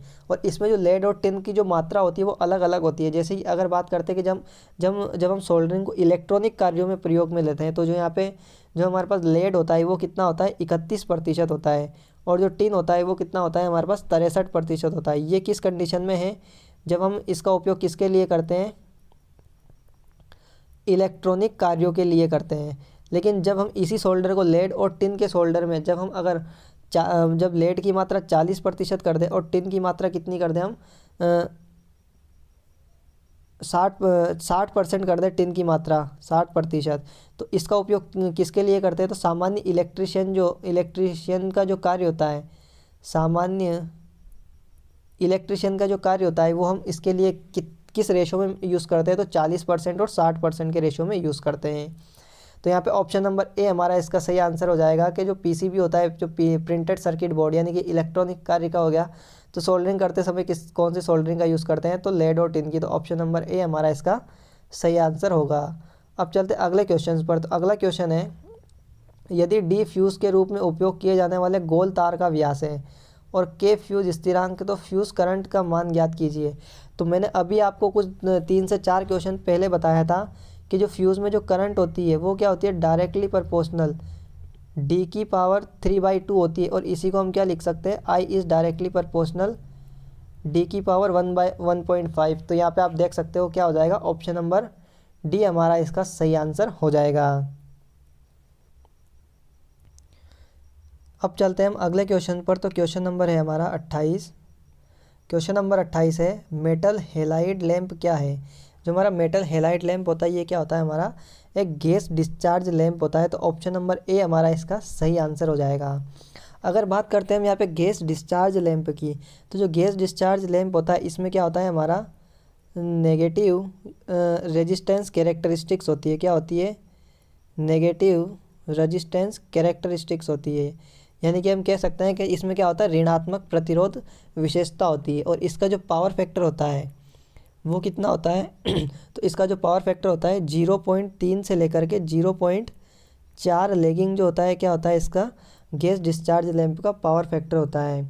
साथ में इसकी कॉस्ट की बात करते हैं तो इस जो गैस डिस्चार्ज लैंप है इसकी इनिशियल यानी कि जो प्रारंभिक लागत होती है वो भी बहुत ज़्यादा होती है। और इसकी जो लाइट होती है वो डिपेंड करती है किस पे, कि जो नेचर ऑफ गैस है और वेपर है वो किस प्रकार का है, उस पर इसकी जो लाइट है वो डिपेंड करती है। अब चलते हैं अगले क्वेश्चन पर। तो नेक्स्ट क्वेश्चन है हमारे पास क्वेश्चन नंबर 29। क्वेश्चन नंबर 29 है, एक परमाणु की प्रत्येक कक्षा में अनुमत इलेक्ट्रॉनों की अधिकतम संख्या कितनी है, जहाँ n हमारा क्रमांकित कक्षा है। तो यहाँ पे अगर बात करते हैं हम इलेक्ट्रॉन की, तो इलेक्ट्रॉन की हमारे पास क्या होती है, अलग अलग कक्षा होती है। जैसे कि एक ये हो गया हमारे पास के, दूसरी कक्षा होती है जिसमें एल, जो तीसरी कक्षा होती है एम, और जो आखिरी कक्षा होती है जिसे हम चौथी कक्षा बोलते हैं तो ये होती है एन। तो ये हमारे पास कितनी कक्षा होती है, 4 कक्षा होती है, के एल एम एन। और जो हमारा जो ये जो न्यूक्लियस होता है इसके अंदर क्या होता है हमारा, प्रोटॉन और न्यूट्रॉन होते हैं। और जो ये जो कक्षा होती है इस सबसे बाहरी कक्षा में कौन चक्कर लगाता है, हमारे वैलेंस इलेक्ट्रॉन जो होते हैं वो हमारे चक्कर लगाते हैं। तो यहाँ में इनकी जो संख्या होती है तो ये किस प्रकार निकालते हैं, तो ये क्या होता है, इसका फॉर्मूला क्या होता है, 2n² हमारे पास इसका फॉर्मूला होता है। अगर हम के लिए बात करते हैं तो इसके लिए n की वैल्यू क्या हो जाएगी, 1 हो जाएगी। तो यहाँ पे इसके लिए जो कितना आ जाएगा हमारे पास, जो वैलेंस इलेक्ट्रॉन की बात करते हैं तो के में कितने भरे जाते हैं हमारे पास, जब हम इसमें n की वैल्यू 1 रखेंगे इस फॉर्मूले में तो हमारे पास कितना कैलकुलेट होकर आएगा, 1 आएगा। जब हम एल के लिए बात करेंगे तो एल के लिए n की वैल्यू कितनी हो जाएगी, 2 हो जाएगी। तो यहाँ पे कितना आ जाएगा हमारे पास, कैलकुलेट करेंगे तो 2 दूनी 4 और 4 दूनी 8, 4 दूनी क्या हो जाएगा, 8 हो जाएगा। ऐसे एम के लिए बात करेंगे तो एम के लिए n की वैल्यू कितनी हो जाएगी, 3 हो जाएगी। तो 2 का क्यूब कितना हो जाएगा, 8, और 8 सॉरी कितना हो जाएगा, 9 हो जाएगा। 9 दूनी कितने हो जाएगा हमारे पास, 18 हो जाएगा। ऐसे अगर बात करते हैं जब n के लिए के एल एम, अब बात करते हैं हम n के लिए, तो n के लिए अगर हम n की वैल्यू अगर 4 रखते हैं तो 2 का क्यूब 2 की पावर 4 कितना हो जाएगा हमारे पास, ये हो जाएगा 16। और जो 16 को 2 से मल्टीप्लाई करेंगे कितना आ जाएगा, 16 आ जाएगा, सॉरी 32 आ जाएगा। कितना आ जाएगा, 32 आ जाएगा, 16 दूनी 32। तो ये हम यहाँ से इस प्रकार से यहाँ पे जो अनुमत इलेक्ट्रॉनों की अधिकतम संख्या है वो निकालते हैं कि हमारे वैलेंस इलेक्ट्रॉन में जो वैलेंस जो हमारा बाहरी जो क्षेत्र होता है उसमें कितने वैलेंस इलेक्ट्रॉन होते हैं, तो हम इस प्रकार निकालते हैं। तो यहाँ पे हमारा ऑप्शन कौन सा हो जाएगा, तो ऑप्शन नंबर बी हमारा इसका सही आंसर हो जाएगा, 2n²। अब चलेंगे अगले क्वेश्चन पर। तो अगला क्वेश्चन है क्वेश्चन नंबर 30।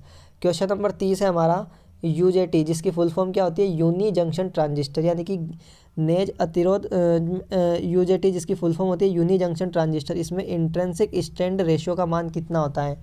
तो सबसे पहले तो इसके जो फुल फॉर्म होती है, तो फुल फॉर्म की बात करते हैं तो इसका फुल फॉर्म होता है यूनी जंक्शन ट्रांजिस्टर, ये इसकी फुल फॉर्म होगी। अगर बात करते हैं इसके डायग्राम की, तो इसका जो सिंबल होता है वो सिंबल हमारे पास कुछ इस प्रकार बनता है कि इसमें जो कितने टर्मिनल होते हैं, 3 टर्मिनल होते हैं। तो ये हमारे पास B1 टर्मिनल होता है, ये हमारे पास B2 टर्मिनल होता है, और यहाँ पे क्या होता है हमारे पास E टर्मिनल होता है जिसे हम ईमीटर कहते हैं। तो यहाँ पे अगर हम इसके डायग्राम की बात करते हैं तो डायग्राम हमारा इसका कुछ इस प्रकार बनता है। जो इसका प्रैक्टिकल डायग्राम बनता है वो कुछ इस प्रकार बनता है कि यहाँ पे हमारे पास एक रजिस्टर हो गया, दूसरा रजिस्टर ये हो गया, और तीसरा हमारे पास यहाँ क्या होता है, एक डायोड कनेक्ट होता है, और यहाँ से हमारा ईमीटर टर्मिनल होता है। ये हमारा RB1 होता है और इसे हम RB2 बोलते हैं। और यहाँ पे हमारा क्या होता है, यहाँ से हमारा क्या होता है, आउटपुट वोल्टेज होता है जिसे हम VBB बोलते हैं। ये क्या हो गया, हमारा आउटपुट वोल्टेज VBB हो गया। तो यहाँ पे हमारे पास जो VAB की वैल्यू निकालते हैं तो वो क्या आती है हमारे पास, VAB में यहाँ पे आप इसको रफ करूँगा तो यहाँ पे आप देख लीजिए, ये क्या हो गया, RB1 हो गया, ये RB2 हो गया, और ये VBB हो गया। तो यहाँ से अगर हम ये कौन सा पॉइंट होता है, ये हमारे पास A पॉइंट होता है, और ये हमारे पास B पॉइंट होता है। तो हम A पॉइंट से लेके B पॉइंट तक का हम वोल्टेज कैलकुलेट करेंगे, तो हम उसे कैसे लिखेंगे, तो VAB की वैल्यू जो हम लिखेंगे VAB, तो VAB क्या होता है हमारे पास, VBB into RB1 plus RB2। तो ये हमारे पास इसका फॉर्मूला होता है। तो इसमें जो इतनी टर्म होती है कौन सी, कि ये RB1 प्लस RB2, इसको क्या बोला जाता है, इंट्रिंसिक स्ट्रैंड रेशियो। और इसकी जो वैल्यू होती है, इसकी वैल्यू कितनी होती है, तो इसकी वैल्यू होती है 0.51 से लेकर के 0.82 तक हमारे पास इसकी वैल्यू होती है। और यहाँ पे हमारे पास जो रेजिस्टेंस होता है, जो रेजिस्टेंस होते हैं, इन रेजिस्टेंस की RB1 और RB2 की वैल्यू जो होती है वो कितनी होती है, 4 किलो ओम से लेकर के 10 किलो ओम तक इसकी वैल्यू होती है। तो आपको रेजिस्टेंस की वैल्यू भी याद रखनी है और इस इंट्रिंसिक स्ट्रैंड रेशियो की वैल्यू भी याद रखनी है, कितनी होती है, 0.51 से लेकर के 0.82 तक होती है। तो यहाँ पे आप देख सकते हो कौन सा ऑप्शन सही हो जाएगा हमारा, ऑप्शन नंबर डी हमारा इसका सही आंसर हो जाएगा, 0.5 से लेकर के 0.8 तक। अब चलेंगे अगले क्वेश्चन पर। तो अगला क्वेश्चन है हमारे पास क्वेश्चन नंबर 31। क्वेश्चन नंबर 31 है, 15 मीटर गुणा 15 मीटर आकार के एक होल को 40 लक्स से प्रदीप्त किया जाना है। यदि लैंप क्षमता 60 ल्यूमेन पर वाट है तो उपयोगिता गुणांक 0.6 है और कैंडल शक्ति अवक्षय जो है वो 25% है। तो आवश्यक कुल वाट क्षमता ज्ञात कीजिए। तो सबसे पहले हम बात करेंगे कि मैं इसमें कौन से फॉर्मूले का यूज़ करने वाला हूँ। तो सबसे पहले हम यहाँ पे इसका फॉर्मूले की बात करेंगे।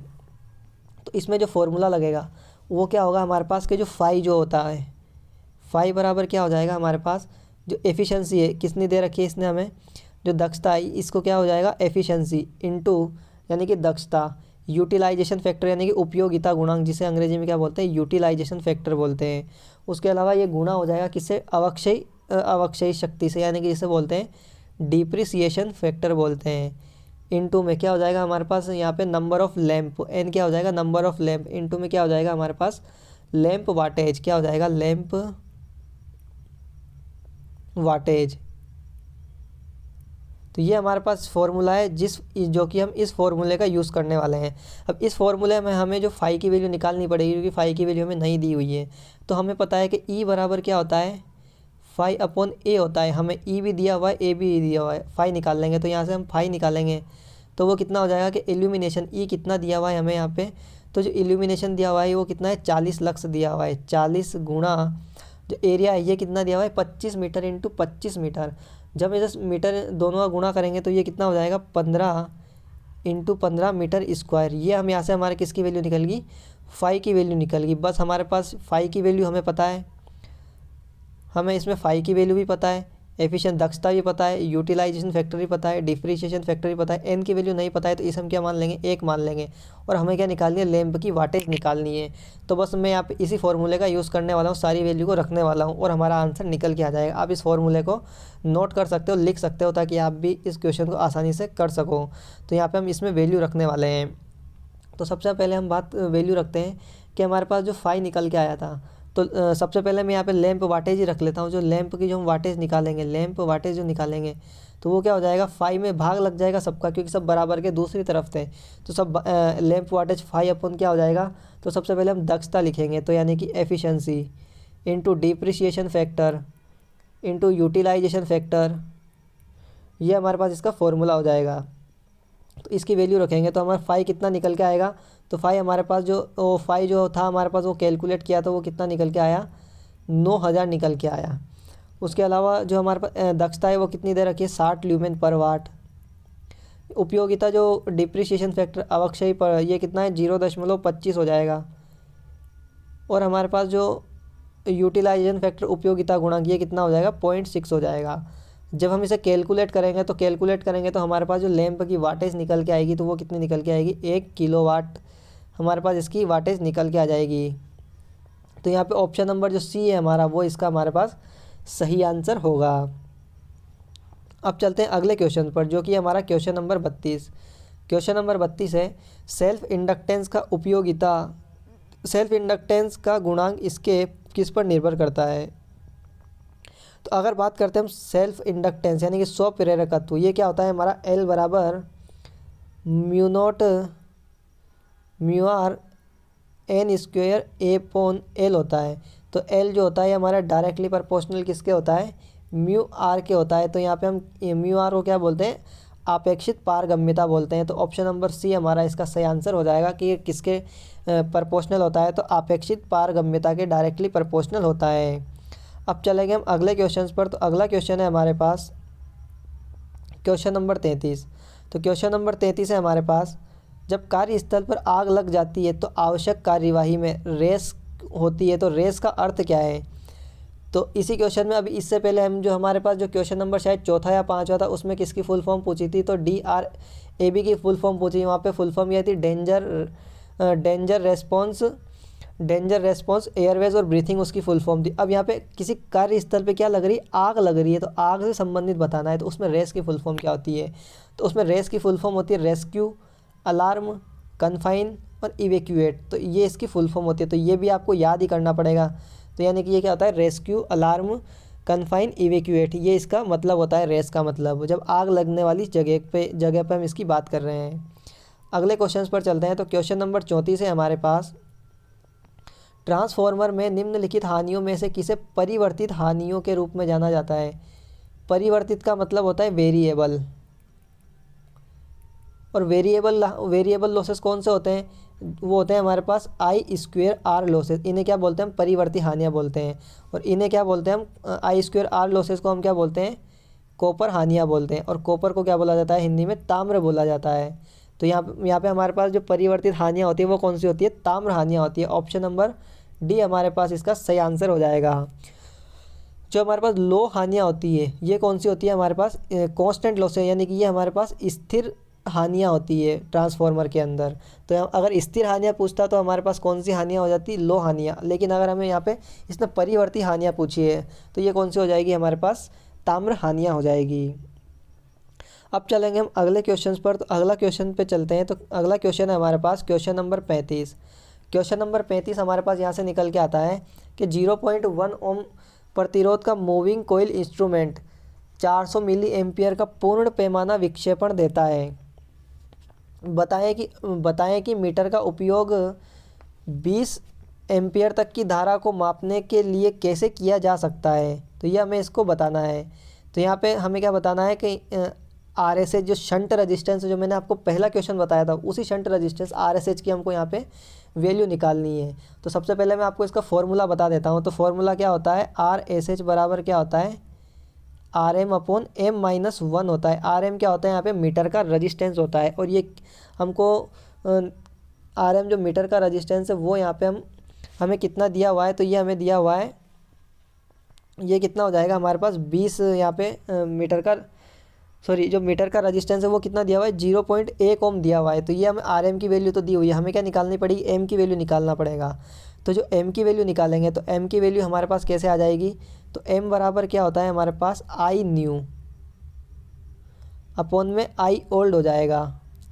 तो I न्यू जो हमें कौन सी नई करंट जो निकालनी है, तो नई करंट हमें कौन सी निकालनी है? तो नई करंट कितनी हो जाएगी हमारे पास? 20 एम्पियर हो जाएगा। कितना हो जाएगा? 20 एम्पियर हो जाएगा। और जो पुरानी करंट है वो हमें कितनी दी हुई? 400 मिली एम्पियर, यानी कि 400 मिली यानी कि 10 की घात -3 हो जाएगा। तो जब हम इसे सोल्व करेंगे 10 की घात -3 तो M की वैल्यू जो निकल के आएगी हमारे पास, M की वैल्यू कितनी आ जाएगी हमारे पास? 50 आ जाएगी। तो अब हम इस फॉर्मूले में वैल्यू रखनी है। तो इस फॉर्मूले में अगर हम वैल्यू रखते हैं तो यहाँ पे कितना हो जाएगा हमारे पास? इसमें हम वैल्यू रखेंगे। तो यहाँ पे मैं यहाँ पे रखता हूँ। तो ये RM की वैल्यू कितनी हो जाएगी? 0.1 हो जाएगी, 0.1 हो जाएगी। M की वैल्यू क्या है? 50 है, -1 तो ये कितना हो जाएगा हमारे पास? 0.1 अपॉन गुण 50। जब हम इसे सोल्व करेंगे तो हमारे पास जो RSH की वैल्यू निकल के आएगी वो कितनी आएगी? 0.002 ओम हमारे पास इसकी वैल्यू निकल के आएगी।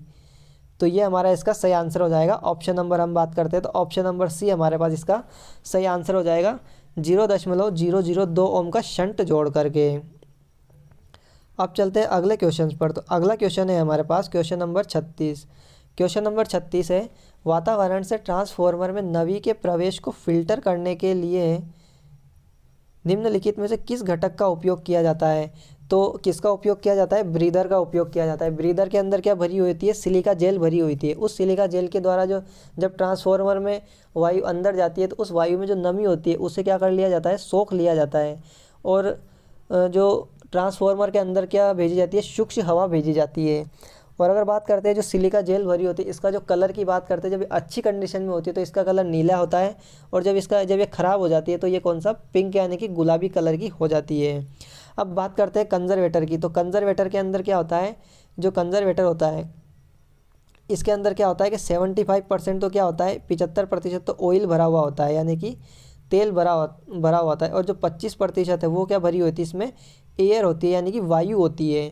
तो ये इसमें याद रखना है। जब भी हमारा क्या होता है ट्रांसफॉर्मर के अंदर हीटिंग होती है, इंटरनल फॉल्ट होता है, तो ऑयल जब प्रसार करता है तो उसको जगह कौन प्रोवाइड करता है, कौन प्रदान करता है? तो वो कंजर्वेटर करता है। तो उसी को जब प्रसार होता है तेल में तो जब 25% एयर जो है ये बाहर निकल जाती है और ऑयल का प्रसार हो जाता है तो उसके लिए जगह प्रदान कर देता है।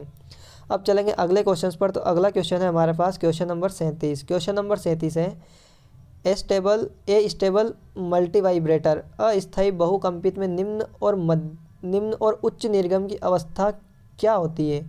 तो इसका नाम में पता पड़ रहा है ए स्टेबल मल्टी वाइब्रेटर, यानी कि अस्थायी बहुकंपित, यानी कि इसमें कोई भी स्टेबल स्टेट नहीं होती, यानी कि दोनों ही स्टेट जो होती है वो क्या होती है, अनस्टेबल होती है, यानी कि स्थिर नहीं होती है। तो यहाँ पे ऑप्शन नंबर डी को आप पढ़िए, क्या हो जाएगा हमारे पास कि दोनों ही अवस्थाओं में कोई भी स्थिर अवस्था नहीं होती है, यानी कि इसका नाम में ही क्या है, ए स्टेबल मल्टी वाइब्रेटर। जो अगर बात करता हूँ मैं मल्टी वाइब्रेटर की, तो ये बेसिकली हमारे 3 प्रकार के होते हैं। मैं यहाँ पे आपको बता देता हूँ ये कितने प्रकार के होते हैं। तो बेसिकली हमारे पास ये 3 प्रकार के होते हैं। जो पहला मल्टी वाइब्रेटर जो होता है, तो वो तो कौन सा होता है हमारे पास, पहला तो हमारे पास यही हो जाएगा जो कि ये यहाँ लिखा हुआ है, जिसे हम क्या बोलते हैं, ए स्टेबल मल्टी वाइब्रेटर। तो जो ए स्टेबल मल्टी वाइब्रेटर होता है, इसमें कोई भी स्टेबल स्टेट नहीं होती है, ठीक है। और इसका जो उपयोग होता है वो कहाँ किया जाता है, तो इसका उपयोग ऑसिलेटर्स में करते हैं, टाइमिंग सर्किट में करते हैं, स्क्वायर वेव जनरेशन में करते हैं। और जो हमारे पास दूसरे प्रकार का जो मल्टी वाइब्रेटर होता है उसे हम क्या बोलते हैं, बाई स्टेबल बोलते हैं, बाई स्टेबल। जो बाई स्टेबल होता है इसका मतलब क्या होता है कि इसमें कितनी स्टेबल स्टेट होती है, तो इसमें 2 स्टेबल स्टेट होती है। कितनी होती है, 2 स्टेबल स्टेट होती है। और एक हमारे पास होता है तीसरा, जो तीसरा होता है उसे हम क्या बोलते हैं, मोनो स्टेबल। मोनो स्टेबल, जो मोनो स्टेबल होता है इसमें क्या होता है, हमारे पास एक स्टेबल स्टेट होती है। क्या होती है, एक तो हमारे पास स्टेबल स्टेट होती है, स्टेबल स्टेट होती है, और एक हमारे पास क्या होती है, क्वासी स्टेट होती है।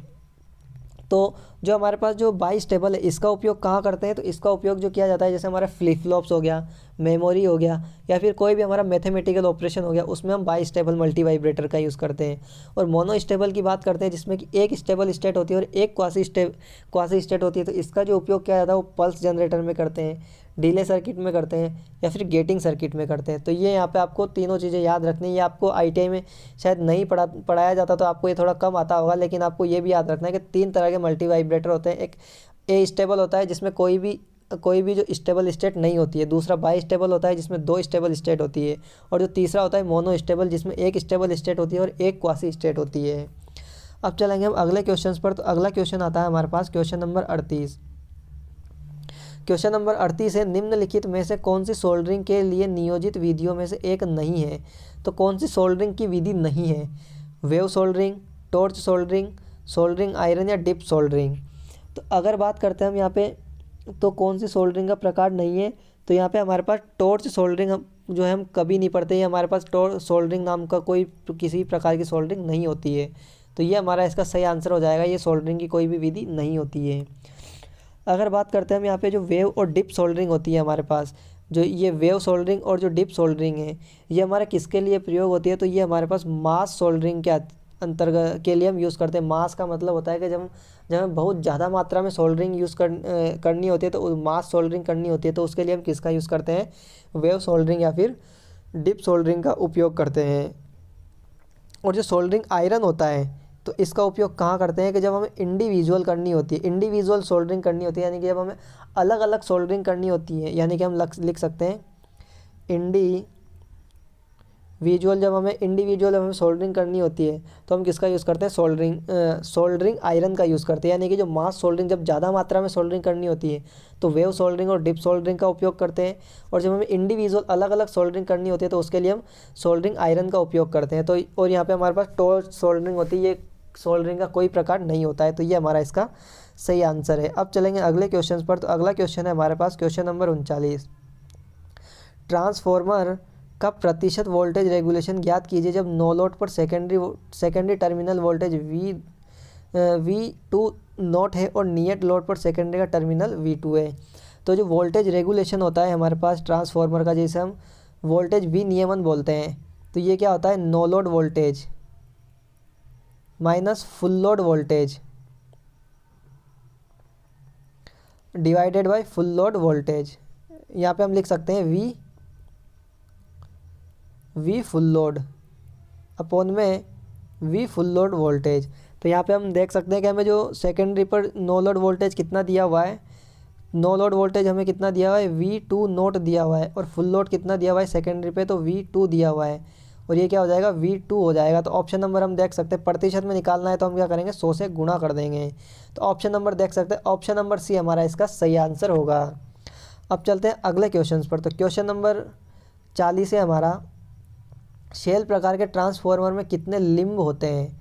जो शेल टाइप का ट्रांसफॉर्मर, उसमें लिम्ब का मतलब होता है कितने अंग होते हैं। तो जो शेल टाइप ट्रांसफॉर्मर जो होता है कुछ इस प्रकार बनता है। किस प्रकार बनता है? तो यहाँ पे जो होता है ये क्या होता है हमारे पास, ये जो होता है हमारे पास कुछ शेल टाइप ट्रांसफॉर्मर होता है। इसमें क्या होता है हमारे पास जो वाइंडिंग्स होती है वो कुछ इस तरह से रखी हुई होती है। जो पहले लो वोल्टेज वाइंडिंग होती है, फिर हाई वोल्टेज होती है। ऐसे क्या होता है एक के ऊपर एक रखी जाती है। इन्हीं को क्या बोलते हैं हम, सैंडविच टाइप वाइंडिंग भी कहते हैं। तो इसमें आप देख सकते हो जो लिम्ब होते हैं, जो ये खड़े वाले एरिया, जो ये खड़े वाले एरिया, इन्हें क्या बोलते हैं? लिम्ब बोलते हैं। और ये जो आड़ी जो है इन्हें क्या बोलते हैं हम? तो इन्हें योक बोला जाता है। तो इसमें लिम्ब की संख्या कितनी हो जाएगी? तो अगर बात करते हैं लिम्ब की तो कितने हो जाएगा? एक, और ये हमारे पास दूसरा, और ये हमारे पास तीन। कितने लिम्ब हो जाएंगे? तीन तो लिम्ब हो जाएंगे। और अगर हमसे योग पूछा जाता क्वेश्चन में तो कितने योग हो जाएंगे? एक तो एक ये योग हो जाएगा, और एक हमारे पास ये जो पूरी आड़ी लाइन है ये दो योग हो जाएंगे। यानी कि अगर बात करते हैं लिम्ब की तो लिम्ब तो हमारे पास तीन हो जाएंगे, और योग की बात करता है तो योग कितने हो जाएंगे? हमारे पास दो हो जाएंगे। तो यहाँ से हमसे क्वेश्चन में क्या पूछा गया? लिम्ब पूछा गया, यानी कि अंग पूछा गया। तो ये कितना हो जाएगा? तीन हो जाएगा। तो ऑप्शन नंबर डी हमारा इसका सही आंसर हो जाएगा। और इसका जो यूज़ करते हैं हम, जो शेल टाइप ट्रांसफॉर्मर होता है, इसका यूज़ किसके लिए करते हैं? तो इसका यूज़ जो करते हैं हम लो वोल्टेज और हाई करंट के लिए करते हैं। तो हम लिख सकते हैं low voltage and high current. Low voltage और हाई करंट के लिए हम किसका यूज़ करते हैं? शेल टाइप ट्रांसफॉर्मर का यूज़ करते हैं। साथ में इसमें क्या होता है कि इसका जो रिलक्टेंस होता है जिसे हम प्रतिष्ठम बोलते हैं, तो प्रतिष्ठम क्या होता है? वो भी क्या होता है? कम होता है। इस कारण से इसमें क्या होता है? लॉसेस भी क्या होते हैं? कम होते हैं। अब चलते हैं हम अगले क्वेश्चन पर। तो अगला क्वेश्चन है हमारे पास क्वेश्चन नंबर 41। क्वेश्चन नंबर 41 है, सिंक्रोनस मोटर में डैम्पर वाइंडिंग का प्रयोग क्यों किया जाता है? तो जो सिंक्रोनस मोटर होती है उसमें डैम्पर वाइंडिंग का यूज़ करने के कारण क्या होती है, यूज़ जो करते हैं तो उसके कारण क्या होता है, एक तो हम उसे क्या बना सकते हैं? सेल्फ स्टार्ट बना सकते हैं। किसको? सिंक्रोनस मोटर को। और एक किसके लिए करते हैं? पहला उपयोग तो ये हो गया, और दूसरा क्या हो गया, इसमें हम क्या करते हैं कि जो हंटिंग की जो क्रिया होती है, उसे हम क्या कर देते हैं? कम कर देते हैं। तो डैम्पर वाइंडिंग के दो काम होते हैं सिंक्रोनस मोटर में। एक तो मोटर को सेल्फ स्टार्ट बनाना, और दूसरा होता है हंटिंग को कम करना। तो यहाँ पे देख सकते हैं ऑप्शन नंबर हम देख सकते हैं यहाँ पे डी, यानी कि प्रवर्तन बल आघूर्ण प्रदान करने के लिए। जब हम सेल्फ स्टार्ट बना रहे हैं तो सेल्फ स्टार्ट बनाने का मतलब क्या है? हम उसे स्टार्टिंग टॉर्क प्रदान कर रहे हैं, और स्टार्टिंग टॉर्क को क्या बोलेंगे? यहाँ पे प्रवर्धन बल आघूर्ण बोलेंगे। तो ऑप्शन नंबर यहाँ पे डी हमारा इसका सही आंसर हो जाएगा। और जो हमारी जो डैम्पर वाइंडिंग होती है, ये जो हमारे पास डैम्पर वाइंडिंग, इसे हम कहाँ करते हैं, यानी कहाँ लगाते हैं? तो इसे हम जो लगाते हैं तो वो जो साइलेंट पोल जो रोटर होता है हमारे पास, कौन सा? साइलेंट पोल जो रोटर होता है उसके किस में करते हैं हम? तो पोल फेस में करते हैं। पोल फेस में इसे कहाँ किया जाता है? तो साइलेंट पोल जो रोटर के पोल फेस में डैम्पर वाइंडिंग को किया जाता है। अगले क्वेश्चन पर चलते हैं। तो अगला क्वेश्चन है हमारे पास क्वेश्चन नंबर 42। क्वेश्चन नंबर 42 है, निम्नलिखित में से कौन सा कथन डीसी पावर की तुलना एसी पावर से करने के संबंध में सत्य नहीं है? यहाँ भी हमें क्या बताना है? गलत बताना है। क्या बताना है? गलत बताना है। कौन सा सही नहीं है जब हम डीसी पावर की तुलना किससे कर रहे हैं? एसी पावर से कर रहे हैं। तो ऑप्शन ए यहाँ पे हमें कहता है कि एसी वोल्टेज में आवश्यकता अनुसार स्टेप अप और स्टेप डाउन करने का लाभ होता है। बिल्कुल हम एसी में वोल्टेज को आसानी से स्टेप अप और स्टेप डाउन कर सकते हैं। ये तो हमारे पास सही हो गया। डीसी की तुलना में एसी कम खर्चीला होता है और आसानी से उत्पन्न हो जाता है। ये भी हमारे पास सही बात है, क्योंकि डीसी की तुलना में एसी जो होता है उसकी कॉस्ट कम होती है। क्योंकि अगर हम डीसी का यूज़ करते हैं तो डीसी में हमें क्या करना पड़ता है? कन्वर्टर का यूज़ करना पड़ता है, जैसे कि थायरिस्टर हो गया, कन्वर्टर्स का यूज़ करना पड़ता है। इस वजह से जो हमारी डीसी जो होती है वो क्या हो जाता है? महंगी पड़ जाती है। और जो एसी में हमें ऐसे कुछ कन्वर्टर्स इन सब का कुछ यूज़ ही नहीं करना पड़ता, तो एसी हमारी क्या होती है? सस्ती होती है। तो ये भी हमारा सही हो गया। बैटरी डीसी पावर स्टोर कर सकती है लेकिन एसी नहीं। जो हम डीसी को किस में स्टोर करते हैं? बैटरी में स्टोर करते हैं। एसी को हम स्टोर कर ही नहीं सकते। तो ये भी हमारा सही ऑप्शन हो गया। मतलब ये भी सही स्टेटमेंट कह रहा है। जो ऑप्शन डी है कि डीसी की तुलना में एसी में ट्रांसमिशन के दौरान पावर हानि अधिक होती है। नहीं, ये हमें गलत कह रहा है। जो डीसी की तुलना में एसी में क्या होता है, ट्रांसमिशन के दौरान जो पावर हानि होती है वो क्या होती है, अधिक नहीं होती है, वो क्या होती है, कम होती है। तो यहाँ पे जो गलत बताना है तो गलत कौन सा है, ऑप्शन नंबर डी होता है कि डीसी की तुलना में एसी में ट्रांसमिशन के दौरान जो पावर हानि होती है वो कम होती है, और ये कह रहा है कि ज़्यादा होती है, तो यही हमारा इसका गलत हो जाएगा। अब अगले क्वेश्चन पर चलते हैं। तो अगला क्वेश्चन है हमारे पास क्वेश्चन नंबर 43। क्वेश्चन नंबर 43 है, जो तड़ित निवर्तक होता है जिसे हम लाइटनिंग अरेस्टर कहते हैं, विद्युत उपकरणों को तड़ित यानी आकाशीय बिजली से बचाता है। ठीक है, तो अब जो लाइटनिंग अरेस्टर है वो विद्युत उपकरणों को तड़ित आकाशीय बिजली से बचाता है। तो उसके संबंध में हमें क्या 4 ऑप्शन दिए हुए हैं, उनमें हमको सही बताना है कि सही कौन सा है। तड़ित की जो लाइटनिंग अरेस्टर की हाई वोल्टेज वेव का जो भूमि की ओर दिशा परिवर्तित करके तड़ित की उच्च वोल्टेज तरंग को आसमान की ओर भेजता है, या फिर तड़ित को उच्च तरंग को सोर्स की ओर अवशोषित करता है, या फिर तड़ित जो हमारा लाइटनिंग अरेस्टर की हाई वोल्टेज वेव फॉर्म जो होती है उसे सोर्स की ओर वापस परिवर्तित कर देता है। तो नॉर्मली अगर बात करते हैं हम लाइटनिंग अरेस्टर की, तो लाइटनिंग अरेस्टर क्या होता है कि जो हमारे पास जो लाइटनिंग अरेस्टर क्या होता है कि मान लिया हमने हमारे जो ये लाइन जा रही है, तो लाइटनिंग अरेस्टर क्या होता है, सबसे ऊपर में कहाँ लगा होता है, सबसे ऊपर में लाइटनिंग अरेस्टर लगा होता है। जब हम इस पर हाई वोल्टेज गिरता है तो ये क्या करता है, इसे कहाँ भेज देता है, ग्राउंड में भेज देता है। तो ऑप्शन नंबर ए पढ़िए, तो ये क्या कह रहा है, लाइटनिंग के कारण उत्पन्न वोल्टेज तरंग यानी कि हाई वोल्टेज वेव का भूमि की ओर दिशा परिवर्तन करके क्या करता है, आकाशीय बिजली से बचाता है। तो ये बिल्कुल हमारा इसका सही आंसर है कि जो जब लाइटनिंग अरेस्टर पे हाई वोल्टेज गिरता है तो ये क्या करता है, उस हाई वोल्टेज को क्या करता है, जो अर्थ की तरफ यानी कि जो भूमि की तरफ क्या कर देता है, उसे भेज देता है, यानी कि भूमि की तरफ उसकी दिशा कर देता है, और उस आकाशीय बिजली से जो हमारे जो ट्रांसमिशन लाइन है, जो हमारे इलेक्ट्रिकल इक्विपमेंट है, उन्हें बचाने का काम करता है। तो ऑप्शन नंबर ए हमारा यहाँ पर सही आंसर था। अगले क्वेश्चन पर चलेंगे। तो अगला क्वेश्चन है हमारे पास क्वेश्चन नंबर 44। क्वेश्चन नंबर 44 है, सीरीज़ मोटर में शाफ्ट टॉर्क आर्मेचर टॉर्क से कम होता है तो क्यों होता है, यानी किसके कारण होता है, वो हमें बताना है। तो यहाँ पे मैं आपको जो डीसी मोटर होती है उसका पावर फ्लो इक्वेशन होती है, उसके माध्यम से इस क्वेश्चन को समझा देता हूँ कि किस प्रकार से इसका जो आंसर है वो स्ट्रे लॉसेस आएगा। तो सबसे पहले अगर बात करते हैं हम डीसी मोटर में, तो मोटर में सबसे पहले हम क्या देते हैं, इनपुट पावर देते हैं, और इनपुट पावर जो होती है वो क्या होती है, हमारे पास V/I होती है। मोटर के केस में इलेक्ट्रिकल होता है। जब हम इस इनपुट में से क्या कर देंगे, जो इलेक्ट्रिकल लॉसेस है उन्हें घटा देंगे, यानी कि जो हमारे पास जो हमारे पास क्या होते हैं, इलेक्ट्रिकल जो हमारे पास लॉसेस हैं, जब उन्हें घटा देंगे तो इन्हें कम करने के बाद जो हमारे पास जो पावर आएगी उसे हम क्या बोलते हैं, आर्मेचर जनरेटेड पावर बोलेंगे, आर्मेचर जनरेटेड पावर बोलेंगे। यानी कि जब हमने इनपुट दिया उसमें से जो इलेक्ट्रिकल लॉसेस थे उन्हें हटा दिए, उसके बाद जो पावर आई है हमारे पास, तो वही क्या हुई, आर्मेचर में जनरेटेड पावर हुई। और ये इसे हम किससे डिनोट करते हैं, तो ये क्या होती है हमारी Eg/Ia होती है। और यही क्या होता है हमारा आर्मेचर का टॉर्क भी होता है। इस पावर के कारण जो टॉर्क उत्पन्न होता है उसे हम आर्मेचर का टॉर्क कहते हैं। और जब हम इसमें से कौन से लॉसेस माइनस कर देते हैं, तो जब हम इसमें से जो आर्मेचर में पावर बनी, इसमें से जब हम मैकेनिकल लॉसेस प्लस जो हमारे आयरन लॉसेस होते हैं, इन दोनों लॉसेस को जब हम कंबाइन रूप से घटा देते हैं, तो हमारे पास जो शाफ्ट पे पावर आती है उसी को हम क्या कहते हैं, मैकेनिकल पावर कहते हैं, यानी कि यांत्रिक शक्ति कहते हैं जो हमको शाफ्ट में मिलती है। तो ये जो दोनों लॉसेस है हमारे, जो मैकेनिकल प्लस आयरन लॉसेस, इन्हीं को कंबाइन रूप से एक साथ क्या बोलते हैं, स्ट्रे लॉसेस कहते हैं। क्या कहते हैं, स्ट्रे लॉसेस कहते हैं। और यही हमसे क्वेश्चन भी पूछा गया, आप क्वेश्चन पढ़िए कि सीरीज़ मोटर में शाफ्ट टॉर्क, जो कि हमारे पास जहाँ पे मैकेनिकल पावर है, शाफ्ट टॉर्क जो होता है वो क्या होता है, आर्मेचर टॉर्क से कम होता है। और जनरल सी बात है कि जो सबसे इनपुट जो पावर है वो सबसे ज़्यादा होगी, फिर उसमें से लॉसेस घटाने के बाद क्या हो जाएगी, आर्मेचर जनरेटेड पावर ये मिलेगी। तो ये क्या हो जाएगी, इनपुट से कम होगी, उसमें से लॉसेस घटाने के बाद हमें क्या मिलेगी, शाफ्ट पे टॉर्क मिलेगा। तो ये हमारा जो जनरेटेड पावर थी इससे भी कम होगा। और इससे कम होने का कम क्यों हुआ, तो उसका रीज़न है कि उसमें से क्या हो गया, स्ट्रे लॉसेस हमारे कम हो गए, यानी कि हमने उसको घटा दिए।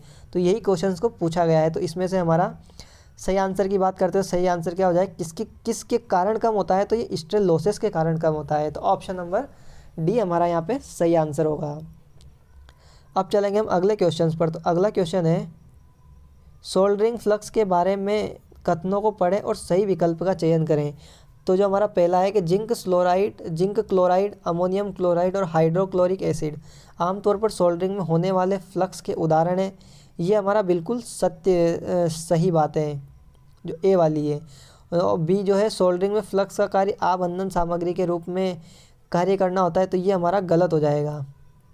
तो यहाँ पे हमारा क्या हो जाएगा, ऑप्शन सी, यानी कि हमारा कथन ए सत्य है और बी हमारा कथन असत्य है। तो ऑप्शन नंबर सी हमारा इसका सही आंसर हो जाएगा। अब चलेंगे अगले क्वेश्चन पर। तो अगला क्वेश्चन है हमारे पास क्वेश्चन नंबर 46। क्वेश्चन नंबर 46 है हमारे पास, किसी सामग्री में चुंबकीय पारगम्यता को किस प्रकार परिभाषित किया जाता है। तो चुंबकीय पारगम्यता यानी कि यहाँ पे क्या होता है हमारे पास, बी बराबर क्या होता है, म्यू इंटू एच होता है। तो यहाँ पे चुंबकीय पारगम्यता का मतलब होता है म्यू, तो म्यू बराबर क्या होता है, तो ये होता है हमारे पास बी बटा एच होता है। तो यह आप देख सकते हो कौन सा ऑप्शन हो जाएगा, चुंबकीय फ्लक्स घनत्व और चुंबकीय बल का अनुपात जो होता है इसी को क्या बोलते हैं, चुंबकीय पारगम्यता बोलते हैं। तो ऑप्शन नंबर बी हमारा इसका सही आंसर हो जाएगा। अब चलते हैं अगले क्वेश्चन पर। अगला क्वेश्चन है क्वेश्चन नंबर 47। क्वेश्चन नंबर 47 है, यूनिवर्सल मोटर एक विशेष प्रकार की मोटर है जिसे चलाने के लिए तैयार किया जाता है। तो आपको पता है जो यूनिवर्सल मोटर होती है ये हमारी एक डीसी सीरीज़ मोटर ही होती है, जो कि एसी और डीसी दोनों सप्लाई पर काम कर सकती है। तो ऑप्शन नंबर बी हमारे यहाँ पे सही आंसर हो जाएगा, डीसी और सिंगल फेस एसी सप्लाई दोनों पर ही ये क्या कर सकती है, हमारी काम कर सकती है। और यहाँ पे आपको ध्यान रखना है कि इसमें जो है सिंगल फेज़ और 3 फेज़ एसी सप्लाई दोनों दिया हुआ है। हम को 3 फेज़ एसी सप्लाई के यूज़ नहीं करते हैं, यहाँ पे हमेशा हम सिंगल फेज़ एसी सप्लाई का यूज़ करते हैं यूनिवर्सल मोटर में। तो आपको सिंगल फेज़ एसी सप्लाई को सेलेक्ट करना है। तो ऑप्शन नंबर बी ही हमें टिक करना है। आप कहीं पे कंफ्यूज हो जाओ कि 3 फेज़ और सिंगल फेज़ में कंफ्यूज हो, तो आपको कंफ्यूज नहीं होना है, हमेशा सिंगल फेज़ एसी का ही यूज़ करेंगे। अब चलते हैं अगले क्वेश्चन पर। तो अगला क्वेश्चन है हमारा क्वेश्चन नंबर 48। क्वेश्चन नंबर 48 है, निम्नलिखित में से कौन सा कथन कमानी नियंत्रण माप यंत्रों में नियंत्रण बल के रूप में प्रयुक्त की तुलना में गुरुत्वाकर्षण नियंत्रण के संबंध में सत्य है। तो यहाँ पे हमारे पास जो कंट्रोलिंग टॉर्क जो उत्पन्न करवाते हैं मेजरिंग इंस्ट्रूमेंट में, तो दो प्रकार से हम कंट्रोलिंग टॉर्क उत्पन्न करवाते हैं। एक होता है हमारा स्प्रिंग कंट्रोल मेथड, जिसे हम क्या कहते हैं, जिसे हम कहते हैं कमानी नियंत्रण, और दूसरा होता है हमारा गुरुत्वाकर्षण कंट्रोल मेथड, जिसे हम कहते हैं ग्रेविटी कंट्रोल मेथड। जो ग्रेविटी कंट्रोल मेथड होता है उसका हमें यहाँ पे सही बताना है कि जो जब हम कंपैरिजन करते हैं कमानी नियंत्रण से यानी स्प्रिंग कंट्रोल मेथड से, तो जो ग्रेविटी कंट्रोल मेथड है उसके लिए यहाँ पे कौन सा कथन सत्य है हमें ये बताना है। तो ऑप्शन नंबर ए है, माप यंत्र पूरी तरह से चौरस होना चाहिए। यहाँ पे चौरस होने का मतलब होता है कि जो हमारा ये क्या होना चाहिए, वर्टिकल पोजीशन में होना चाहिए, यानी कि ऊर्ध्वाधर स्थिति में होना चाहिए, ऊर्ध्वाधर स्थिति में होना चाहिए। तो हमें पता है कि हम जो इलेक्ट्रोस्टैटिक इंस्ट्रूमेंट है उन्हें हम क्या वर्टिकल पोजीशन में रखते हैं, यानी कि ऊर्ध्वाधर स्थिति में रखते हैं। तो यही क्या होता है, इसका लाभ होता है, यही हमारा इसके संबंध में कथन सत्य है। तो ऑप्शन नंबर ए हमारा इसका सही आंसर हो जाएगा। अब चलते हैं अगले क्वेश्चन पर। तो अगला क्वेश्चन है हमारे पास क्वेश्चन नंबर 49। क्वेश्चन नंबर 49 है, प्रकाश परिपथ यानी कि लाइट सर्किट के लिए कॉपर केबल का न्यूनतम आकार कितना होता है। तो यहाँ पे आपको दो सर्किट याद रखने हैं जो हमें क्वेश्चन में पूछा गया, लाइट सर्किट। तो लाइट सर्किट के लिए अगर हम बात करते हैं तो यहाँ पे हमारे पास जो कॉपर का जो अगर वायर है यानी कॉपर का जो तार है, तो उसके लिए जो अगर बात करते हैं हम साइज़ की, तो कॉपर के लिए साइज़ हो जाएगा 1 mm²। और अगर बात करेंगे हम एल्यूमिनियम की, तो उसके लिए जो साइज़ हो जाएगा 1.5 mm²। और अगर हमसे बात की जाती है कौन से, पावर सर्किट की, तो पावर सर्किट के अंदर जो हमारे पास जो कॉपर होगा, जो कॉपर का वायर होगा, उसकी जो साइज़ हो जाएगी 1.55 mm²। और जो एल्यूमिनियम का होगा, तो एल्यूमिनियम के तार की जो साइज़ होगी वो कितनी हो जाएगी हमारे लिए, पावर सर्किट के लिए बात करेंगे तो 4 mm²। तो हमें यहाँ से कौन सा पूछा गया है, जो क्वेश्चन पूछा गया है, तो लाइट सर्किट के लिए कॉपर का केबल पूछा गया है। तो ये लाइट सर्किट के लिए और कॉपर का तो 1 mm²।